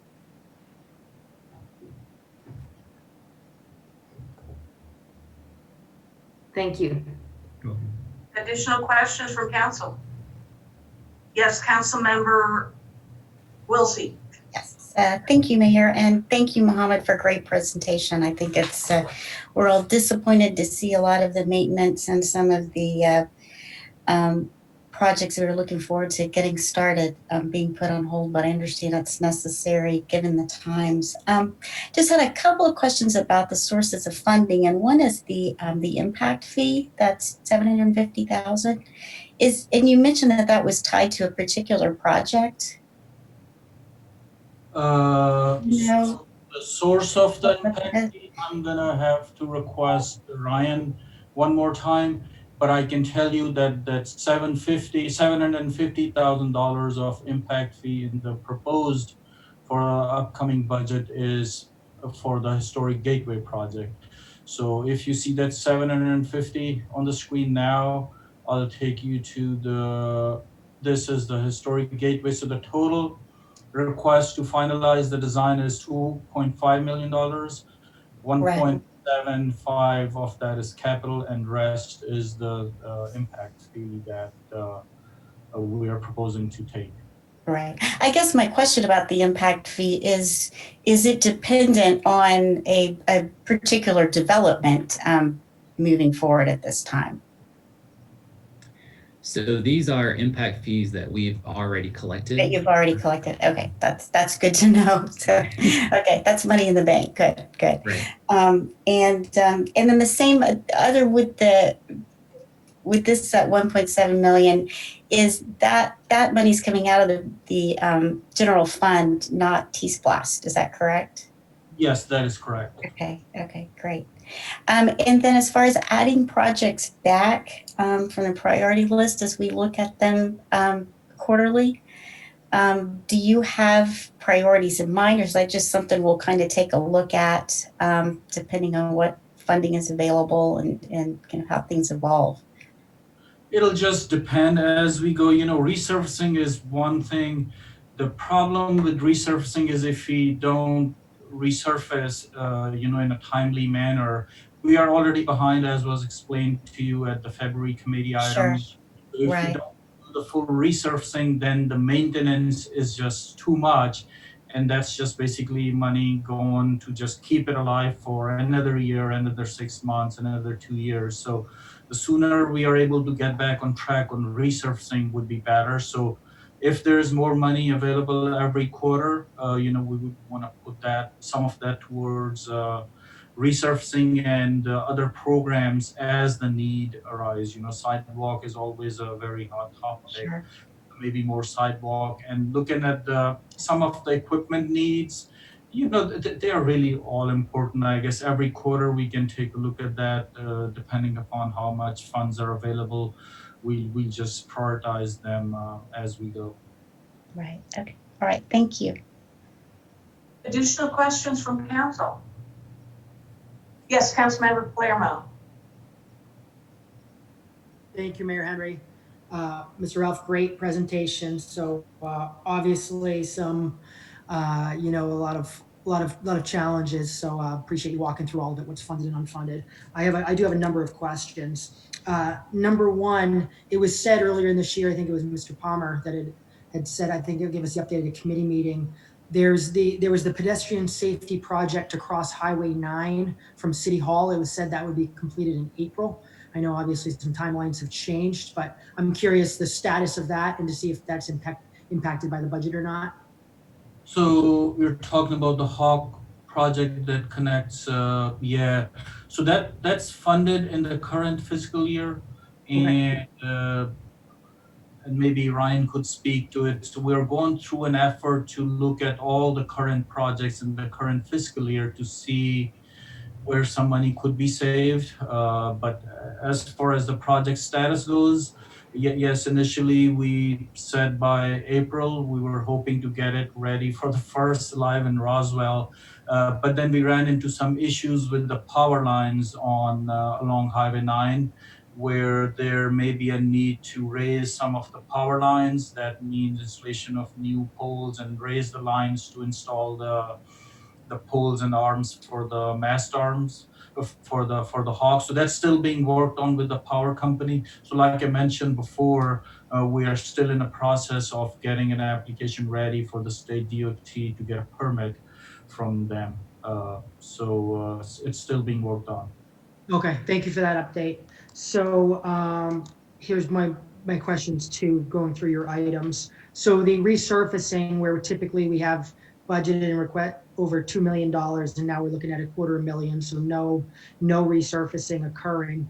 Are there any roads that seem like they're in desperate need, even if not for the full 2.75 million's worth, but are there any roads that come to mind where there really are risks being created by not funding and resurfacing this year?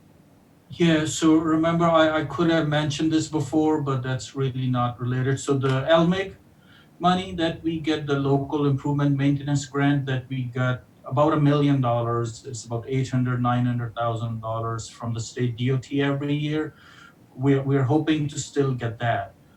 So we will have some resurfacing in the city, because that's $1 million is a big chunk for that. So that money could go towards wherever those absolute desperate needs are. And yes, we do have a list and we know where all those needs are. I just don't know off the top of my head. So we will have some resurfacing using the LMIG money that we get from GDOT, but all the money, the city money, the local money, which is just $250,000 in the upcoming, will be used towards just the repair work, patches and potholes. Okay, so thank you. So a follow-up question I'd have is, I guess, wanting to know if there's any that are in desperate need that would exceed the $1 million you're anticipating. I'll have to look at our list, but I can tell you that, like I mentioned before, we could survive 1 year without having the local money, local resurfacing money, the 250 now and maybe another 250,000 at mid-year. We could survive 1 year with that, but of course we'd be doing just patchwork with that in the city on the desperately needed roads. Right, and so that actually goes to my next question. So regarding the patchwork that we do in-house, has there been any analysis provided to council over the years, and just understanding if we look at the cost of the resources, the machine you're requesting, other costs of the work of doing it in-house versus outsourcing it? Is that something that's ever been looked at? I'm not sure what's typical, what you see most cities doing, what GDOT does, and what you see as most effective. Yeah, are you saying the in-house maintenance work we do versus the resurfacing contract that we use every year? Which one? Yeah, so basically I'm looking at, it sounds to me, if I understood correctly, for large resurfacing projects, we outsource. For small maintenance, we do in-house. Yes. And I guess what I'm just wanting to confirm is that there's been a cost benefit analysis, and that to do it in-house does make more sense. I've done one analysis recently, but I can tell you that every city, county, and GDOT, if there's county roads, they all have their maintenance crews. And this routine maintenance, it's just, one of the biggest number of requests we get on our complaint receiving system, which is See, Click, Fix, or phone calls or emails, is really the pothole repair. So that's a lot of work, but it's just spread across the city. And I guess having our own crews is the most efficient way to do it. We have most of the necessary equipment. You actually saw some of the equipment needs that are directly related to resurfacing, where I said that would improve operational efficiency, and that would improve, help with the staff time and save the city money.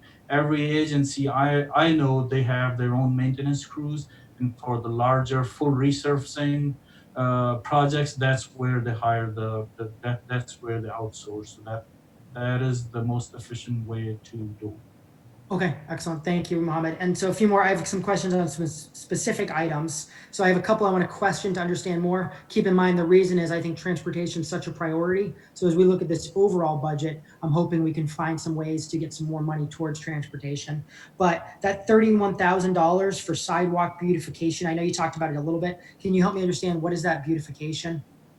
So that's beautification, just my, it was my thought several months ago, you know, how we hear, you know, look at the medians in Alpharetta, look at the roundabouts in Alpharetta. So we just don't have enough funds to do the beautification projects like putting in more seasonal flowers, doing mulch at least twice a year to make these public right-of-way areas, especially the roundabouts and the medians that we have built over the years. The maintenance, you know, material, of course, it costs money. So this was just a suggestion I had to add, basically, to make our right away look a lot better. If you just happen to drive the House Henry roundabout these days, it just looks beautiful. There's so many flowers there, but there's other areas where we could do more. It's just that it costs money to buy, you know, the materials. So that's why this request was in there to make our public right of way look a little bit better.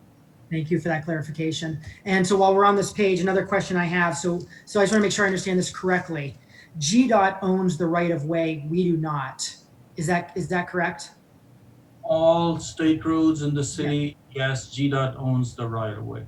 So even though they own the right of way, they don't maintain it, so they won't cut the grass and things like that if it's their right of way? So they have different standards. You know, we could ask them, hey, GDOT, it's your right of way, you come and maintain, and their answer would be, okay, we'll put it on the list. And the frequency they follow, our residents are just not used to of that. So we do this maintenance on all our city-owned right of way and the GDOT right of way, because the way GDOT, the frequency that GDOT cuts the grass and maintains, where that is not going to be acceptable in our city. It's going to look a lot more, you can't even imagine how much trash being picked up along these roads, and how often do we have to cut the grass and the other vegetation from the right of way all around state roads, city roads. Yeah, thank you for that clarification. Because again, I do feel if we're going to be paying for the maintenance, they should also be giving us the right of way and all that. But that's a discussion for another time. So my next question is with the bridge safety. So you're extremely confident that we're not creating any safety risk by not having this program. Yes, because we don't have a major improvement need on the list. There's some minor things, but nothing major. And you know, if unforeseen situation, if it happens, we have the emergency fund with the city to tap into. Thank you. And then so my final question for you is help me understand a little more on the pedestrian safety program that's unfunded. Where would that have been? What exactly is that?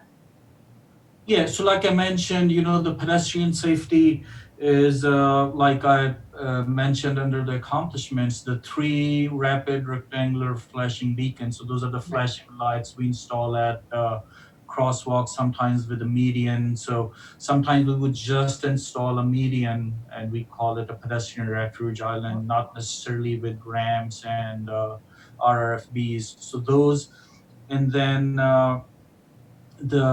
any crosswalk needs we have. So if we get a new request for a crosswalk, then of course we gotta install some signs, some ADA ramps and all that. So all that costs money. So that's where this specialized request was. But please understand, we still have the repair and maintenance under operating. It's just that repair and maintenance is not enough to do all these additional projects. If you talk about doing one RFB crossing, that's about, you know, 10, 15, 20 grands, thinking the ramps and the crosswalk, and if there's a median and all that. So those big chunk, like newer, like projects like that, we cannot do them out of the operating, repair and maintenance. Right. So yeah, I just what I wanted to make sure, because as you know, I'm a strong advocate for pedestrian safety and increases. This was not unfunding of any specific project. This is more of a request to have 70,000 in case a project request or recommendation comes up during the year. Is that accurate? Yes, and we still have the basic repair and maintenance money, the absolute needs or absolute safety issues, they will get taken care of one way or the other. Excellent. Thank you for fully answering all my questions. You're welcome. Additional questions from council? I don't see any hands up. We do have a couple of public, oh, is there a hand up? Yeah, he's in the dark. Here's a hand. Oh, okay. Thank you for turning on the lights. Councilmember Zapata. I don't know, it turned by itself. I don't know what happened. The lights are automatic. So, all right, thank you for the presentation. Regarding page 47 of your presentation, the Historic Gateway project, if you can help me understand a little bit something here. Do you know from the top of your head how much the city already paid for design on this project up to date? Yeah, it's about $3 million. So we already paid $3 million. Yes, so we paid $3 million for the concept and the preliminary engineering. Okay. The next We step need is, now, sorry, let me go. The other part of the question is, so we need still 2.5 million additionals to the 3? yes, this 2.5 million request is on top of the $3 million. So not the full 3 million didn't come from the city for the concept and preliminary engineering.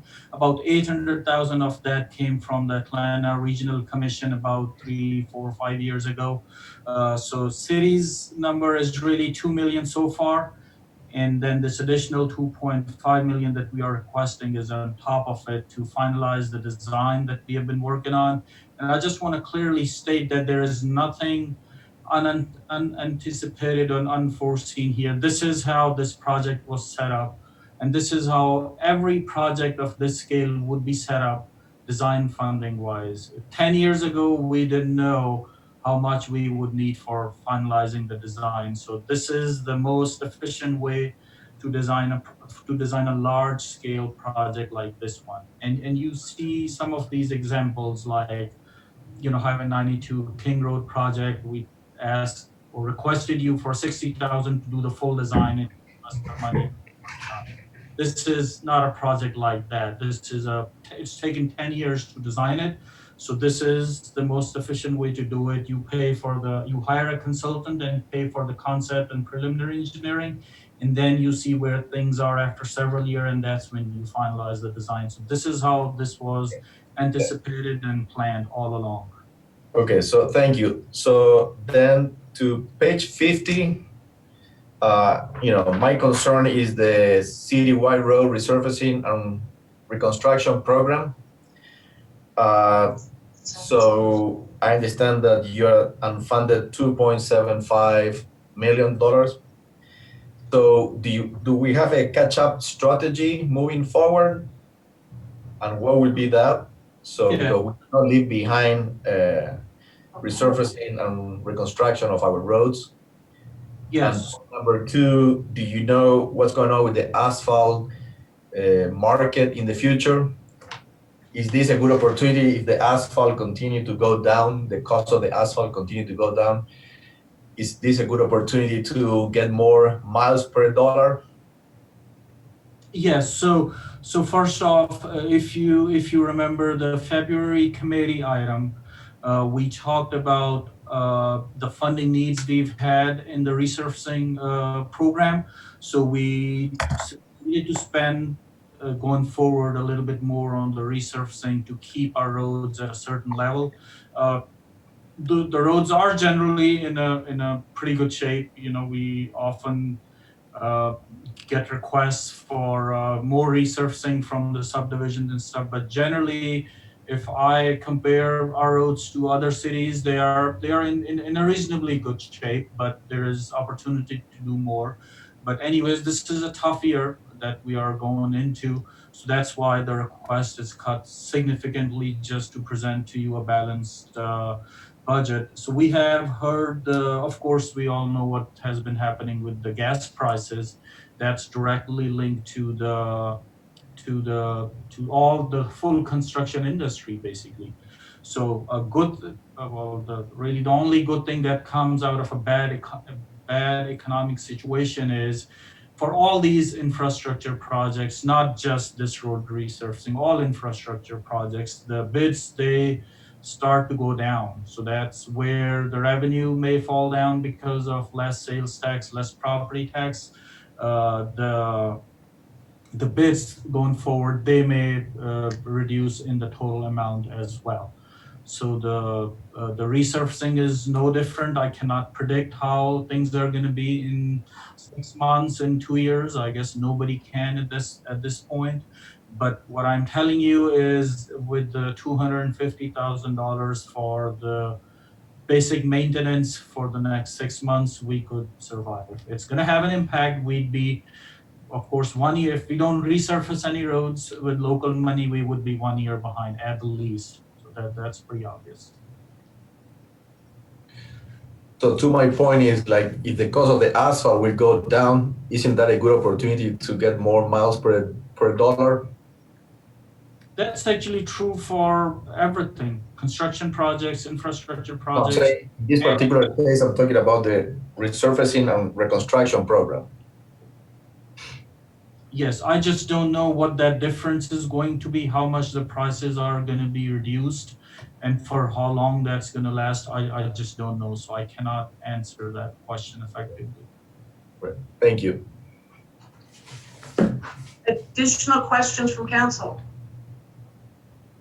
I would like to point out a couple of things just through my experience here with the city of Roswell. One of them is, as far as state, county right away, all you have to do is travel around 285 and see how the state is not maintaining right of way in other areas. Take a trip to the airport, and where you start seeing on the expressway weeds growing up through the middle of the expressway and trash and debris on the shoulders. Those are areas that are not personally pumping resources into keeping it clean. The other aspect is, the flip side of that is Alpharetta. Everybody keeps talking about those beautiful interchanges in Alpharetta, and 400 is just gorgeous, and all the clover leaves just look like we're in Oz. And those are all being funded, the majority, by the CID. The Alpharetta does put a great deal of amount of money into funding those as well. We started funding the maintenance at our interchange at Holcomb Bridge and 400, I would say probably 15 or so years ago, because GDOT was not maintaining that at all. It was weedy and overgrown, and we received a lot of complaints at City Hall. So that is just part of our plight in life with GDOT state-owned roads. That is not their priority. They've got a statewide system that they're trying to maintain, and making our little areas look pretty is not a priority for them. And then the other thing I would like to point out, Mohammed, we were talking about the funding for the Gateway project. So about $5.5 million of city funds would go into that. Can you just give me a ballpark of the state funds to construct and purchase the right-of-way is on that project? Yes, Mayor, that's actually a very good point you bring up. So yeah, the city committed to do the full design and hand over the construction plans to GDOT years ago. Knowing that commitment and seeing that the city is serious by, initiating the design effort and working through it, they started the right-of-way acquisition process about 18 months ago. That's costing them about $10 to $12 million just to acquire the right-of-way for this project.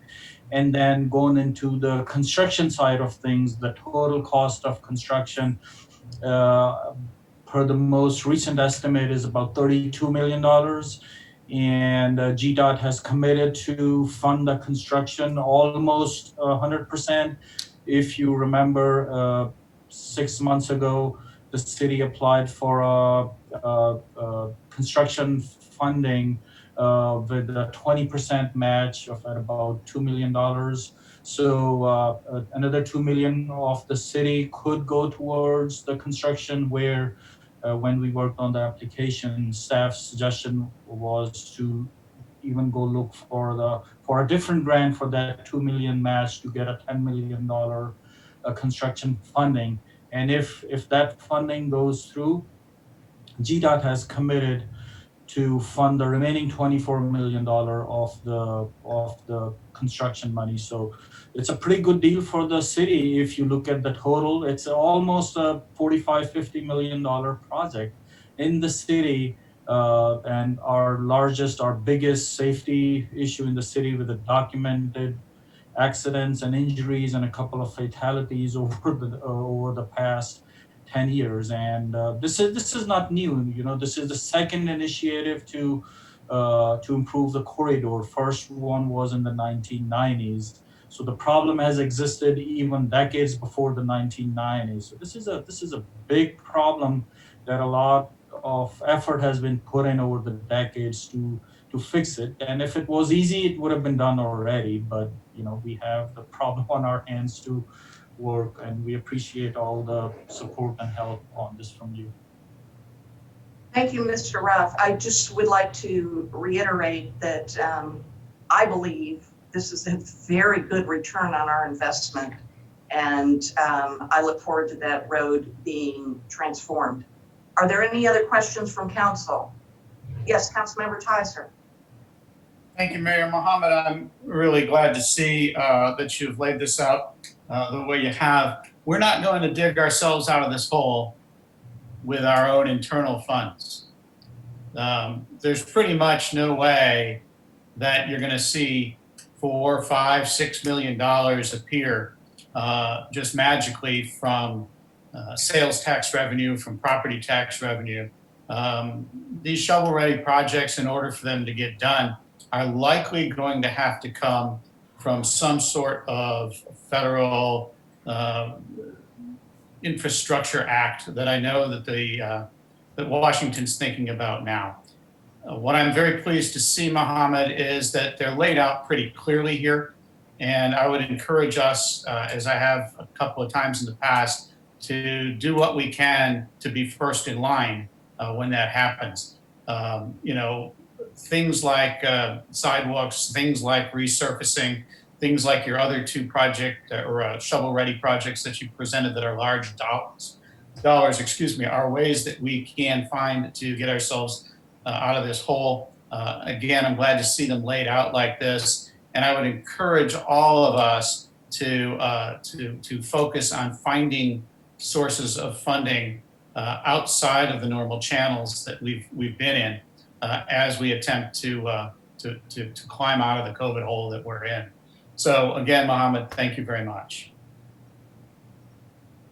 Yes.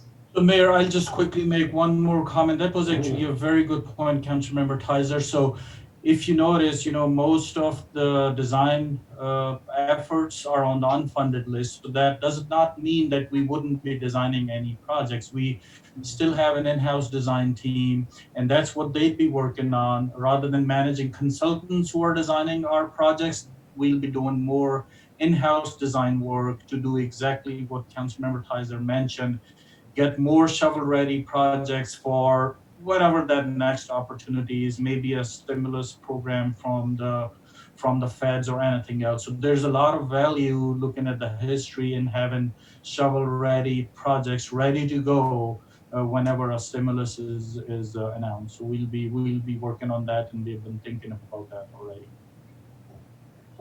Thank you. Additional comments from council, questions? We've got several comments from the public. If you would please read those. Yes. Scott Long from Mountain Ridge Road in Roswell. Dear Mayor and Council, thanks again so much for continuing to navigate through this crisis along with your citizens. With regard to the budget, the 2021 budget presentation last night mentioned T-SPLOST receipts. I wanted to revisit a question I asked at the September 9th meeting when we committed to the MOU with GDOT to partially fund the GDOT Open Bridge Road rebuild project by reducing the scope of the Big Creek Parkway. The question I asked at the time was regarding our dual commitment to build the Big Creek Parkway as our primary Tier 1 T-SPLOST project, while also giving $15 million in T-SPLOST funds to GDOT as a contribution to funding the GDOT Holcomb Bridge Road rebuild. I asked if for some reason T-Splost receipts did not come in as expected, and we do not have sufficient T-Splost funds to pay for both projects, then which project is the first priority creditor, so to speak? If we only have T-Splost funds for one of these two projects, do we fund the Big Creek Parkway as presented on the ballot, or do we fund the GDOT Holcomb Bridge rebuild project, which was added later? The answer given at the time was that the MOU with GDOT did not require that the funds for the GDOT Holcomb Bridge rebuild project come from T-Splost funds, and that we could use other sources for Holcomb Bridge Road or the Holcomb Bridge rebuild. I interpreted this to mean if we were faced with a T-Splost shortfall, we would use the T-Splost funds for the T-Splost project, Big Creek Parkway, and we would make up any shortfall for the GDOT Holcomb Bridge rebuild project out of other city funds. Whether my interpretation to the answer was correct or not, the question today is, first of all, we are facing a T-Splost revenue shortfall that could affect our ability to pay for both projects out of T-Splost funds. And if so, is it the case that Big Creek Parkway will have priority for T-Splost funds, and any contributions to GDOT for the GDOT Holcomb Bridge rebuild project come after Big Creek Parkway is fully funded and possibly come from other sources than T-Splost? Thank you. Mr. Ruff, I don't know that you can even dive into that one. That's a pretty numerous heady questions there, and we don't have a crystal ball to know what the what T-Splost money is going to come in. But can you just give us a general time frame on when we need the funds? And I personally would anticipate that our priority would be Big Creek, since that was a referendum vote. But you all might correct me on that. Yes, Mayor, you are correct. So, of course, the priority between the two, that's the mayor and city council's call. But I can say a couple of other things, actually. So, yes, we expect a revenue downfall going forward in T-Splost. It's just sales tax.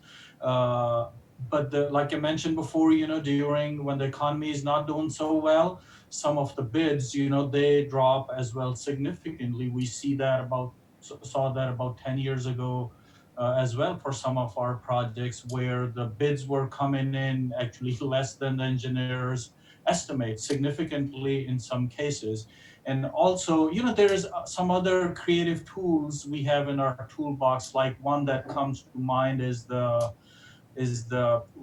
we have used this method before. So going forward, we do this regardless. Going forward, we'd have some add alternates in our bid documents. So when the contractors bid on our projects, we'll have certain elements of the project, if they could be excluded and not billed, we'll have them bid separately. So just looking at the overall bid, if it's within the budget, we do the full project. If not, we bring it to you, the city council, and you make the decision you want to do the full project, or if you want to eliminate some of those alternate options going forward from this point on. So all these T-Splost projects, we're going to work towards them like that. In certain projects, there may not be the opportunity, and for those, we just look at some other funding sources. Again, like I said, the stimulus, the city could issue bonds if possible.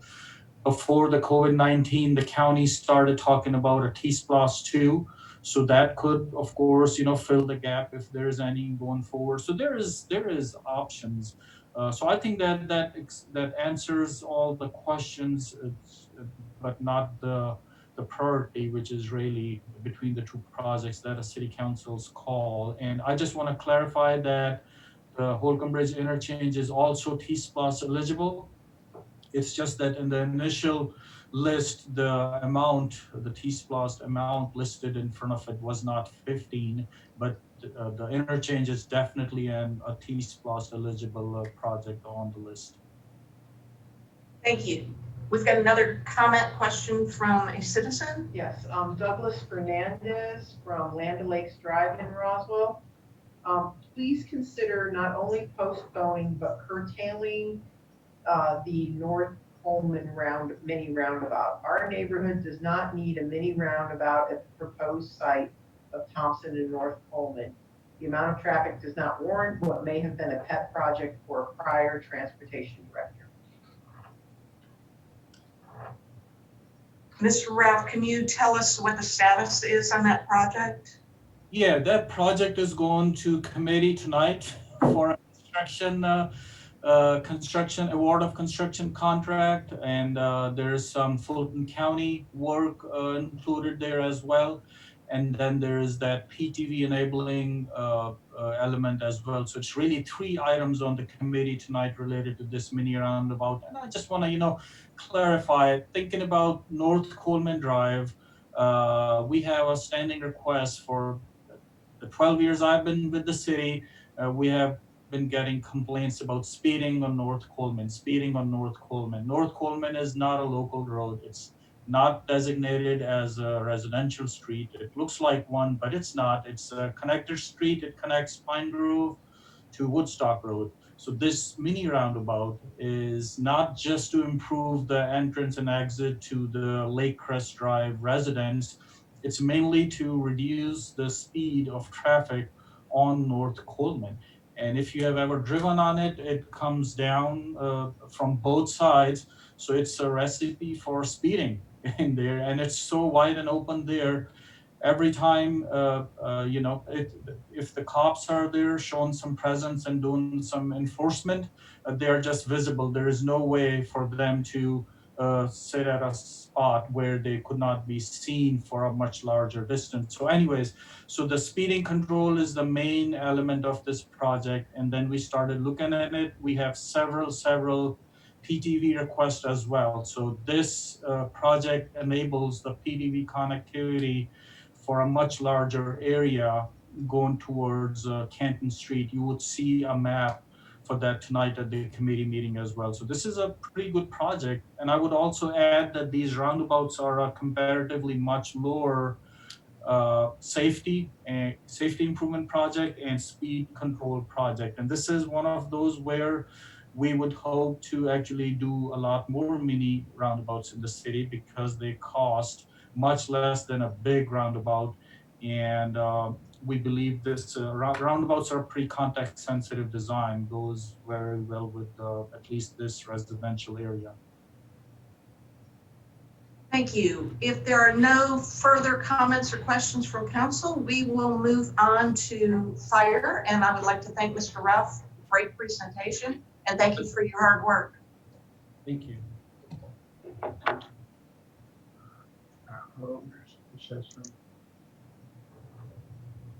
Muhammad, could you stop sharing your screen, please?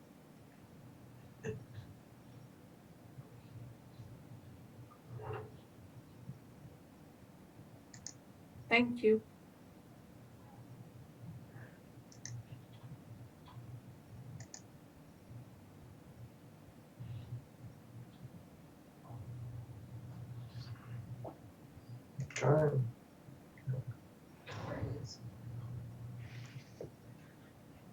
Good afternoon.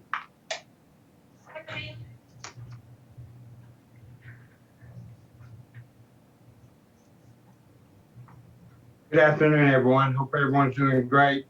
I'm here to present the budget for the fire department. First, I want to say that I want to thank Mayor and Council for this opportunity.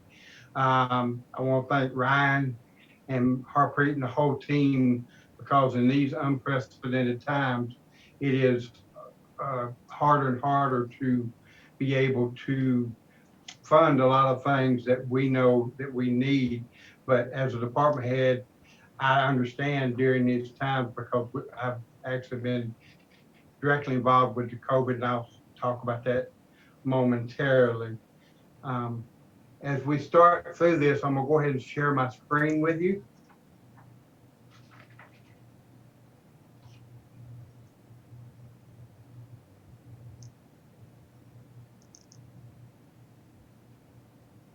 Can everyone see the screen?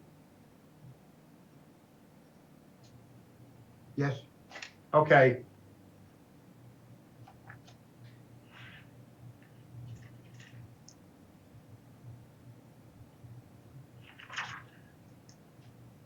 Okay, first we want to talk a little bit about what we have accomplished. The fire department has placed a heavy rescue truck in service. It's at Station 5.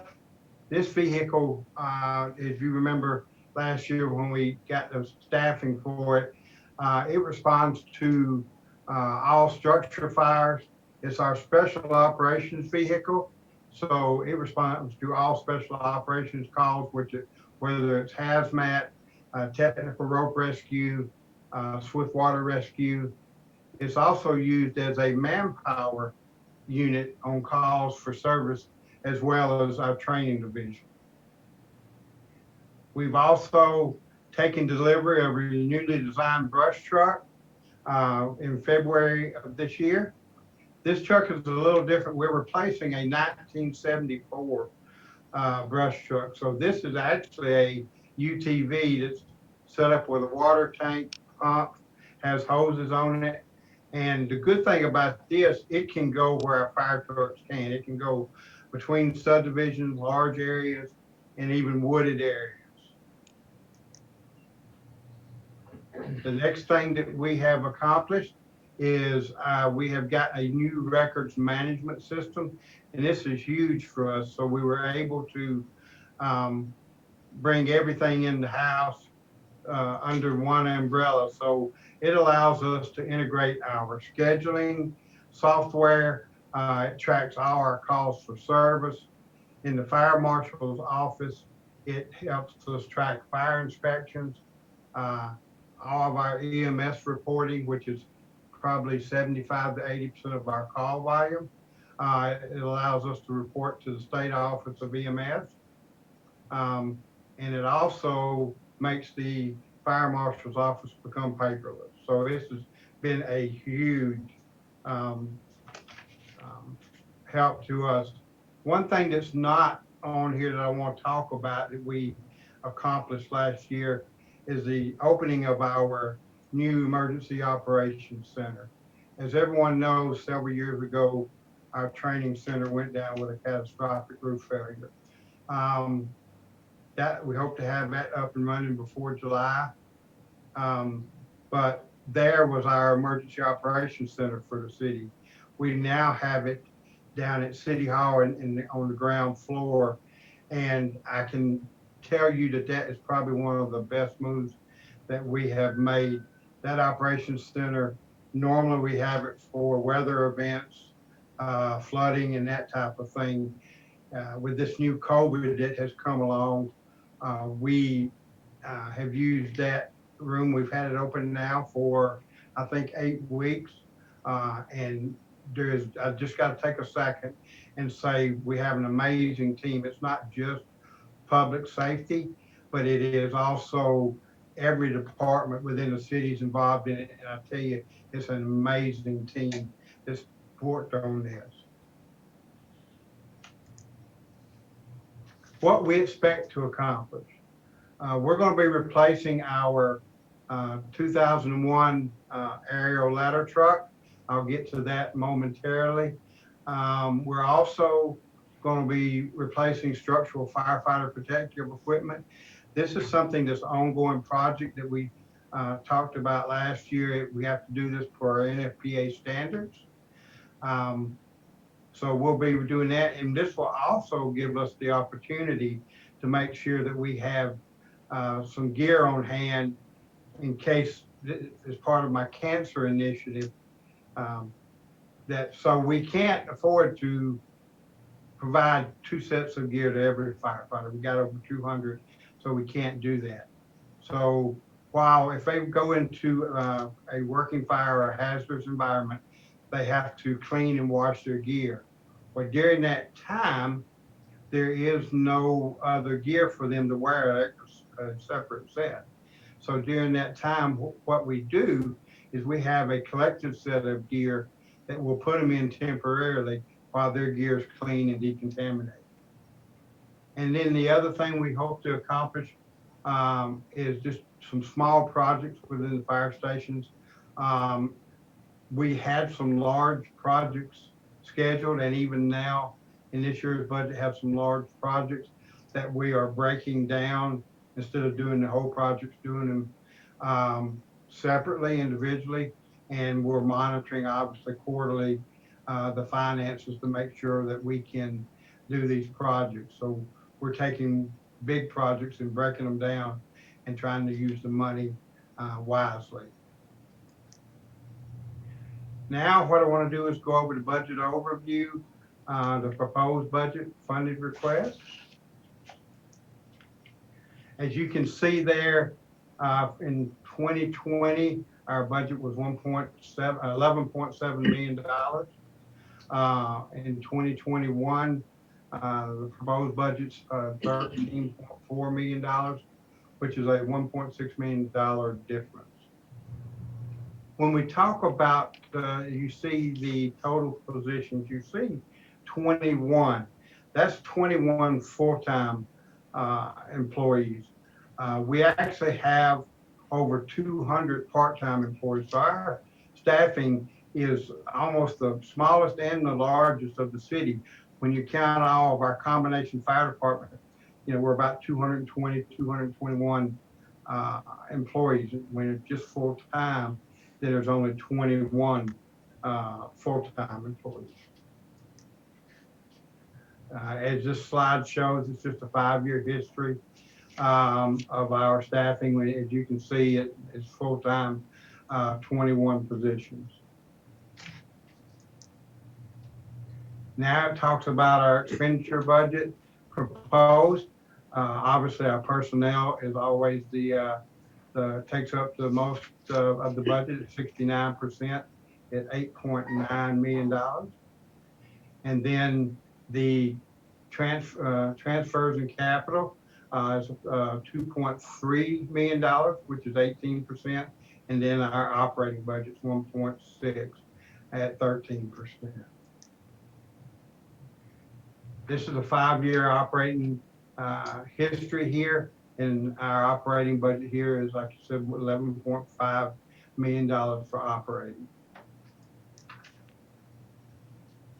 This is funded maintenance capital. There's 2 items this year that has been funded. One is the personal protective equipment program that we talked about. Again, this is does 2 things: keeps us within the NFPA standard for fire gear, and also allows us to have to help with our funded cancer program that we have. The next one is the fire vehicle replacement. That's replacing the ladder truck I talked about, and that's at $1.4 million. If that's approved, that's about a year build. So we may not be seeing that come in within our FY21 budget. It may be at the beginning of 22, but that's about a year build. Now we're going to talk about our unfunded request. Before I start into this, I want to say that everything here is important to us here at the fire department. We definitely understand why this is happening, and willing to do our part is in the city to help save money, and hopefully as we do the quarterly assessments, maybe some of this can be returned. The first one is a full-time assistant fire marshal's position. This position we needed because we needed help with our plan review and things done in our office. Our fire marshal and deputy fire marshal spend probably 85 to 90% of their time dealing with plan review. Even during this time, I've always told the mayor when we've had meetings, during this time, our department is operating at 95% normal. So our fire marshal's office is extremely busy. The next one is the 21 full-time station captains. As you know, there's been a lot of talk about transitioning. We need this position for multiple reasons. One is for accountability. So we have 7 fire stations, and in them fire stations, we have some captains, they're part-time positions. And in those that don't have captains in them, we have acting officers in charge. But it's just hard. So we staff with 38 personnel a day. So our battalion chief, when you talk about the ratio of personnel versus one battalion chief, it can get overwhelming at times. So these 21 station captains will help with accountability. But not only that, what I've learned during this time is that it also help us give us additional full-time staffing that during times like we're in today, we're able to staff, have more personnel to pull from. The next one that's unfunded is fire vehicle communication headsets. And that's just to replace some of our old headsets. What this is it's a safety initiative because of hearing. As you can imagine, the sound of the fire trucks, the lights, the siren, all that is that sound when we're going on calls is hard on the ears. So these will just update the headsets that we currently have in some of our older trucks. The next unfunded position is the lockers at headquarters. This is for our fire marshal's office. And what this helps is allows them to keep equipment and extra gear and extra clothing here. So if they go out and investigate a house fire, for instance, then they don't have to go all the way back to their house to clean up. They can come here and get clean, have clean clothes. So that's what that funding is for. The next funding is for fire safety, public safety announcements. So that's just $9,000. What that is a, we would put just not the whole truck, just on the back quarter panel. We would put every quarter would change it and have a different public safety message, like check your fire extinguishers or check your smoke detectors, messages like that. The unfunded maintenance capital, the medical equipment, that's $75,000. And this particular year, that is for our, as you know, we call them rescue trucks, but we have transport capable ambulances that we have. And these trucks are actually almost 20 years old. So the stretchers, you can imagine in them, are out of date. So these would buy new up-to-date stretchers. And when you talk about it, well, how much do you transport? And I would tell you we transport less than a handful a year. But when you start talking about back injuries that we transport or patients that could be dropped, the potential liability of not having these up-to-date stretchers, I think poses a liability to the city. So that's the reason that this was one of my biggest requests was for medical equipment here. The next one is extrication equipment replacement program. This would just finish our program up with extrication equipment we needed, small incidental equipment. The next one is the Ems UTV replacement. This gator that we have is a John Deere. We bought it back in 2004. And it's never really was equipped properly for, we use it in our park systems to be able to go get patients and transport them out. So this piece of equipment, we would update with a current ATV system that would have an ambulance package on the back of it.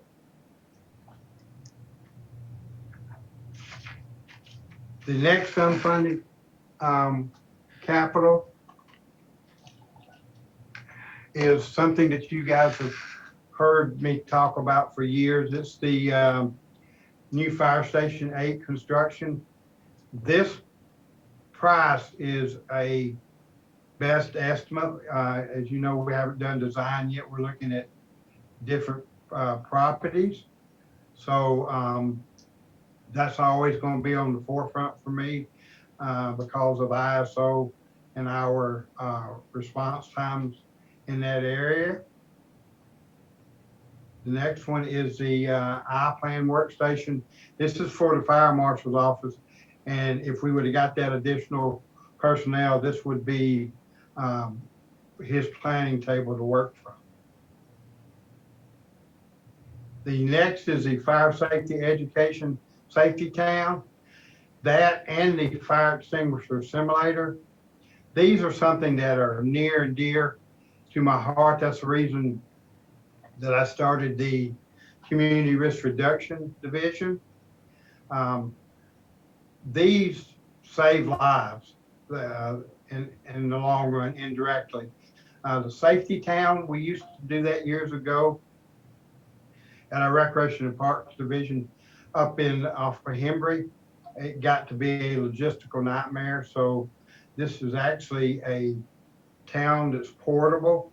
We take to the schools, set it up, and do classes there. The same way with our fire extinguisher simulator. We do a tremendous amount of classes in businesses. And now what we have to do is actually use live fire and live fire extinguishers. So the cost to get them refilled and just the logistics of doing live fire would be taken away with this fire extinguisher simulator. It's similar to what we have at Rapstick, our training center, our fire building, except it's just a portable fire extinguisher. The next is Fire Station number 2 replacement. This is for land. I know Fire Station 2 is a couple of years down the road, but we've got to, it can't be built on the land where it's at. So we've got to acquire a piece of property somewhere close in that area so we can stay within our ISO rating. So this is something we'll continue to look for. The last thing is our fire station lighting upgrade. And this is changing everything in our fire stations to LED lighting, which lasts longer. In the long run, it'll actually save money.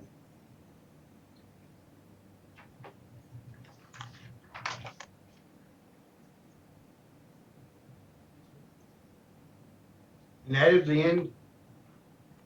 That is the end of our slideshow. I'll be glad to take any questions that council or mayor may have. Thank you, Chief. Does council have any questions for the chief? Yes, Councilmember Zapata. Thank you, Mayor. Thank you, Chief, for the presentation.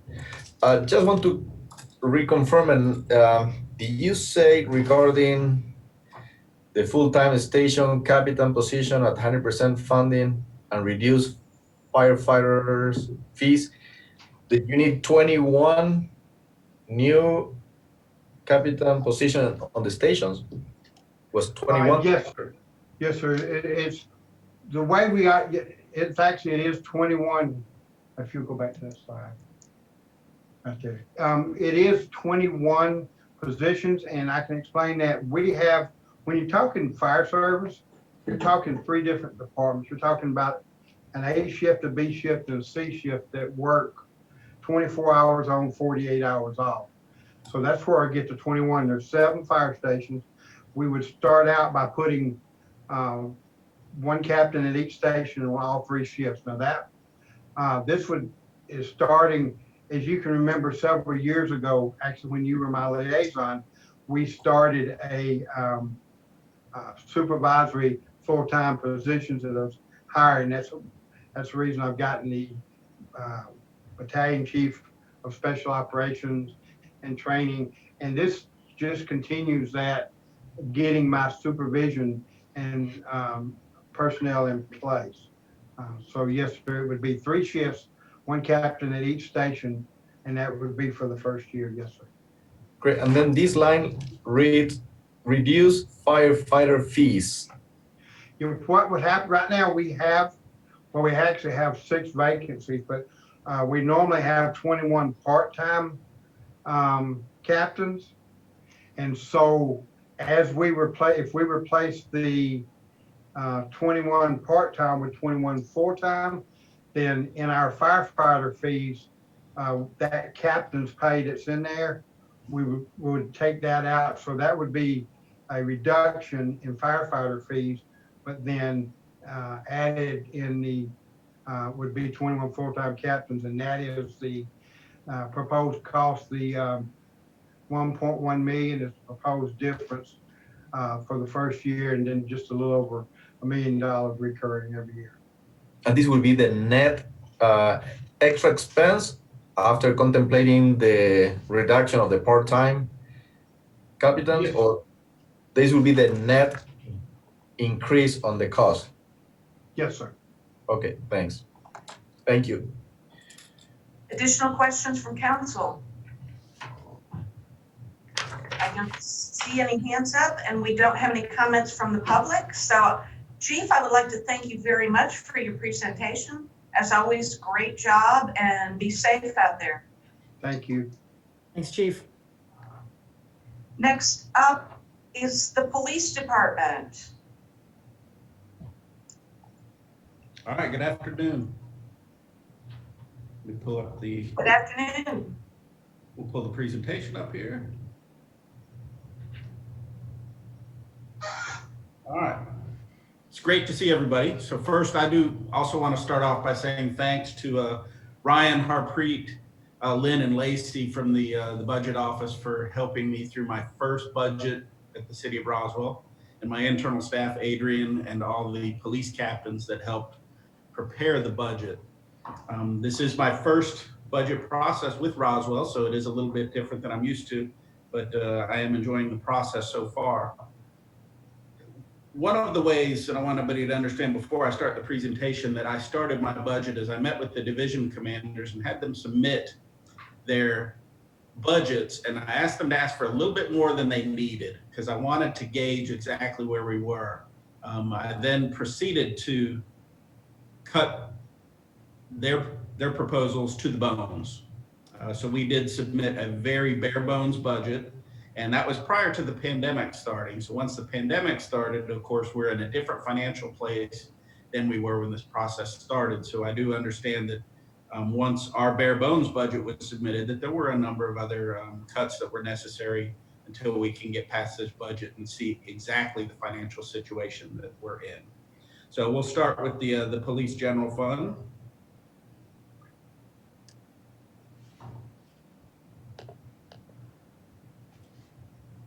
Okay.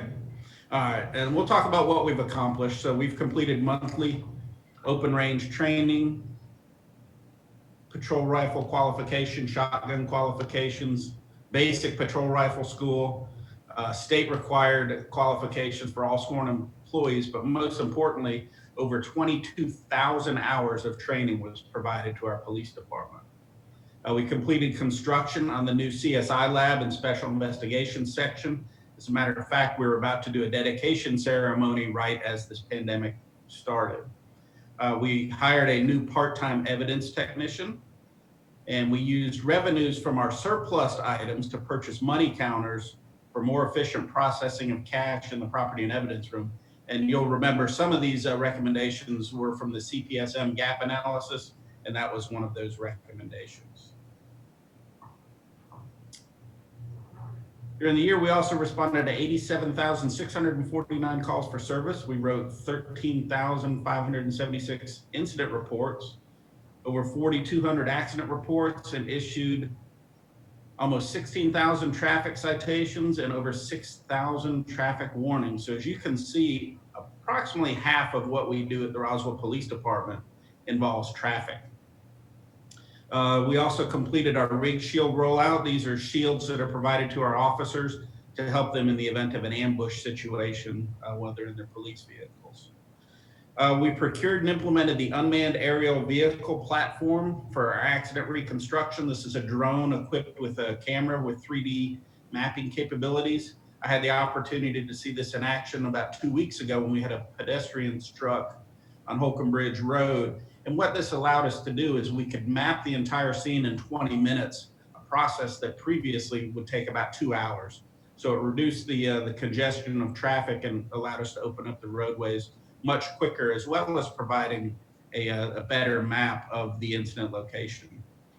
We implemented the automated speed enforcement program at one of the schools in the city, and I'll talk about the future plan for that in just a moment. So now let's talk about what we expect to accomplish. We expect to continue to grow the crime scene investigation unit and the capabilities to enhance our investigative response. I'm very proud of the city of Roswell and our crime scene investigators and what we do here and what we're capable of doing in-house. It tremendously enhances our crime solvability rate, as well as providing for tremendous prosecution of these offenders on the back end.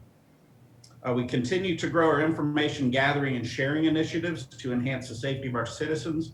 One of the things this pandemic brought us is we have a daily dashboard that we're utilizing to put up our calls for service and break them down to calls for service. And we're even able to break down COVID-related calls for service on a daily basis. And that's one of those information sharing initiatives that I think is going to be very helpful in the future. Of course, continuing our recruiting efforts to hire the most qualified candidates to the Roswell Police Department is our #1 initiative right now. And we're having good success in that, and I'll talk about that as we get deeper into the budget. And we would like to increase the number of electric bikes to enhance our response capabilities to our bike unit and to allow us to get to various areas of the city where vehicles are not readily able to access.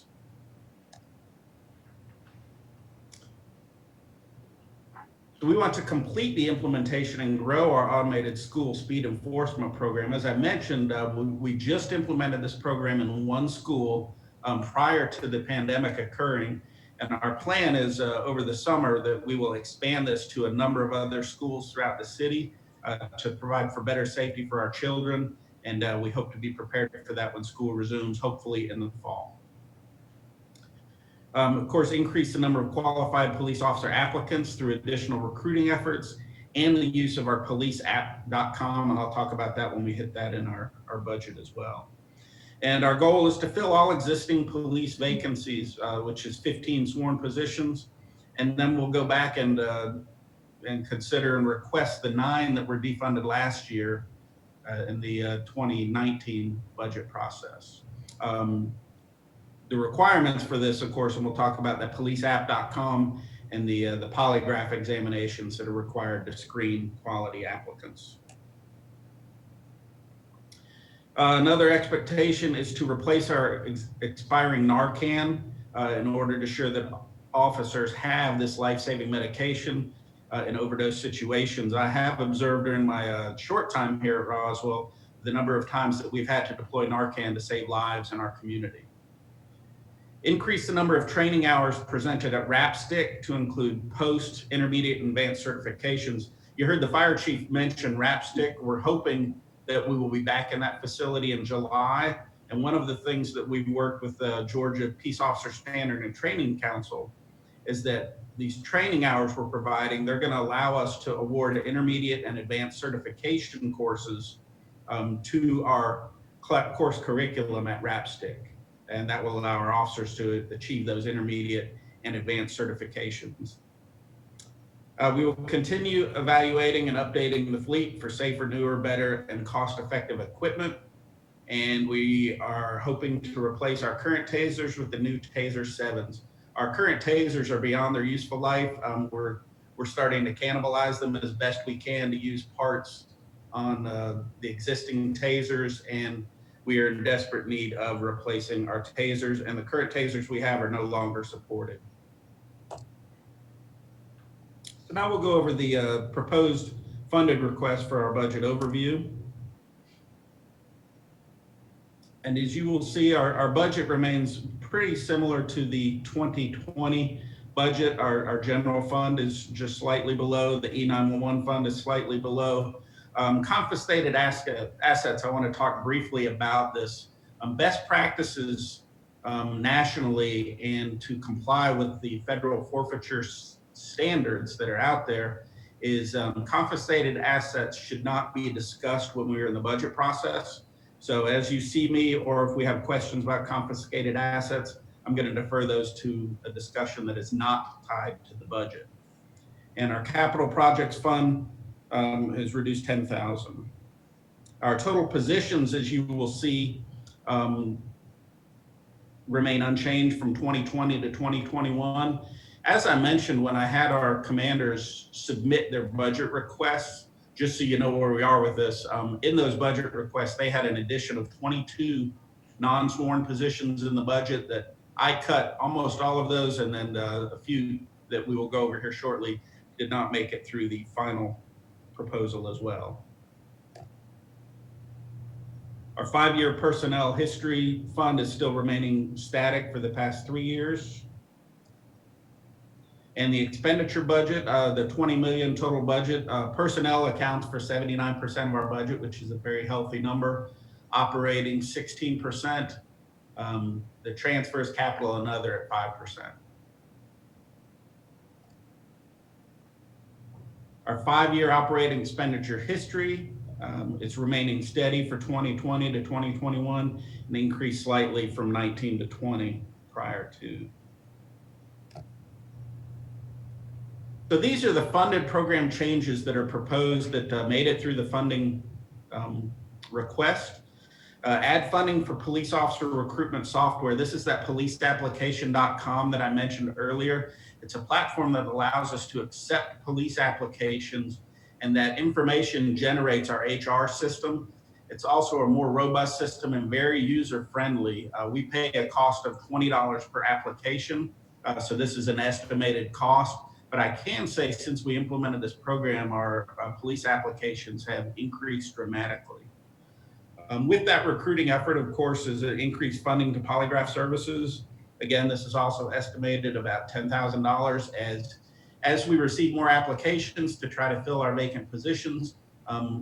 This is an external cost that has increased, and we do have to pay that to ensure that we're getting quality police officers. I talked a little bit about the Narcan replacement. Our current store of Narcan has been fully depleted. One of the challenges with Narcan is it has a rapid expiration date. So you cannot just keep it forever. You have to dispose of the unused portions when they're not used. Also with our new employees, we have to issue them Narcan as well. But we did recently deplete all of our current Narcan. We did manage to find a little bit of money in our current budget to get us some to get our current recruits who were just placed on field training to ensure that they are supplied with Narcan. Funding for our SWAT explosive breach recertification. This is a recertification that comes up every 4 years. This is explosive breaching for our members of the SWAT team that's utilized to gain entry into dynamic and SWAT situations. The recertifications are all lined up right now, so they do all expire in December, and it is required that we get them recertified so we can continue using this tool. And I did already speak briefly about the police taser replacement. This is a 4-year program at a total cost of $529,760. The 2021 proposed portion is $116,333. And this is to begin the replacement of all of our tasers with the police officers. So now we'll talk a little bit about those unfunded requests. And these were the requests that did make it through me, but due to our financial situation, we are currently unable to fund. They are still very necessary programs. And as we move into these quarterly reviews, we will look at each of these items as we run across them. The first was funding for tourniquet replacements. Each of our officers is equipped with a tourniquet. This is a life-saving device that's used during mass casualty incidents, officer-involved shootings when an officer or a citizen is injured by police fire, and tourniquets are required. The tourniquets that we have are several years old and reaching the end of their life cycle, and we do need to start replacing them, but we feel we can kick this down at least several more months down the road before we have to start replacing those.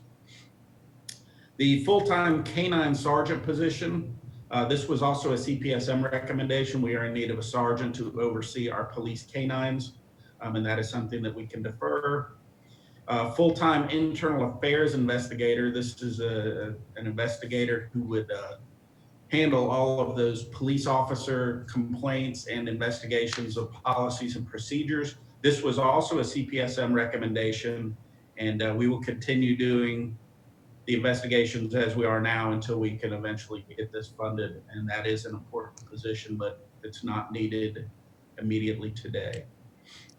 A full-time record admin specialist position.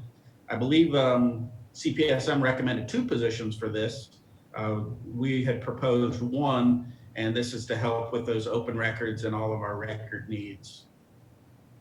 Full-time property and evidence supervisor position. So what this is, and you might ask, is it's only $8,500. In that, our property and evidence section, we have 2 full-time employees and 1 part-time employee, which I mentioned we just added the part-time employee. The 2 full-time employees are the same rank. This would allow one of them to be a supervisor and kind of take the lead in that unit. One sec.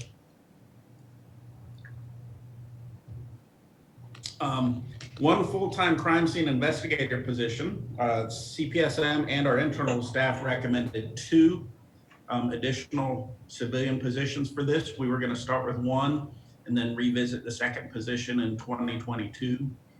But this is one that we feel we can put off for now until we know exactly the financial situation we're in. And the same goes for the full-time media relations specialist position. As you know, social media and media responses are very important to our community relations effort. And CPSM recommended 2 positions for this. We were going to start with 1, revisit the second in 2022, but this is another position that we feel we can hold off to save the city a little bit of money in the short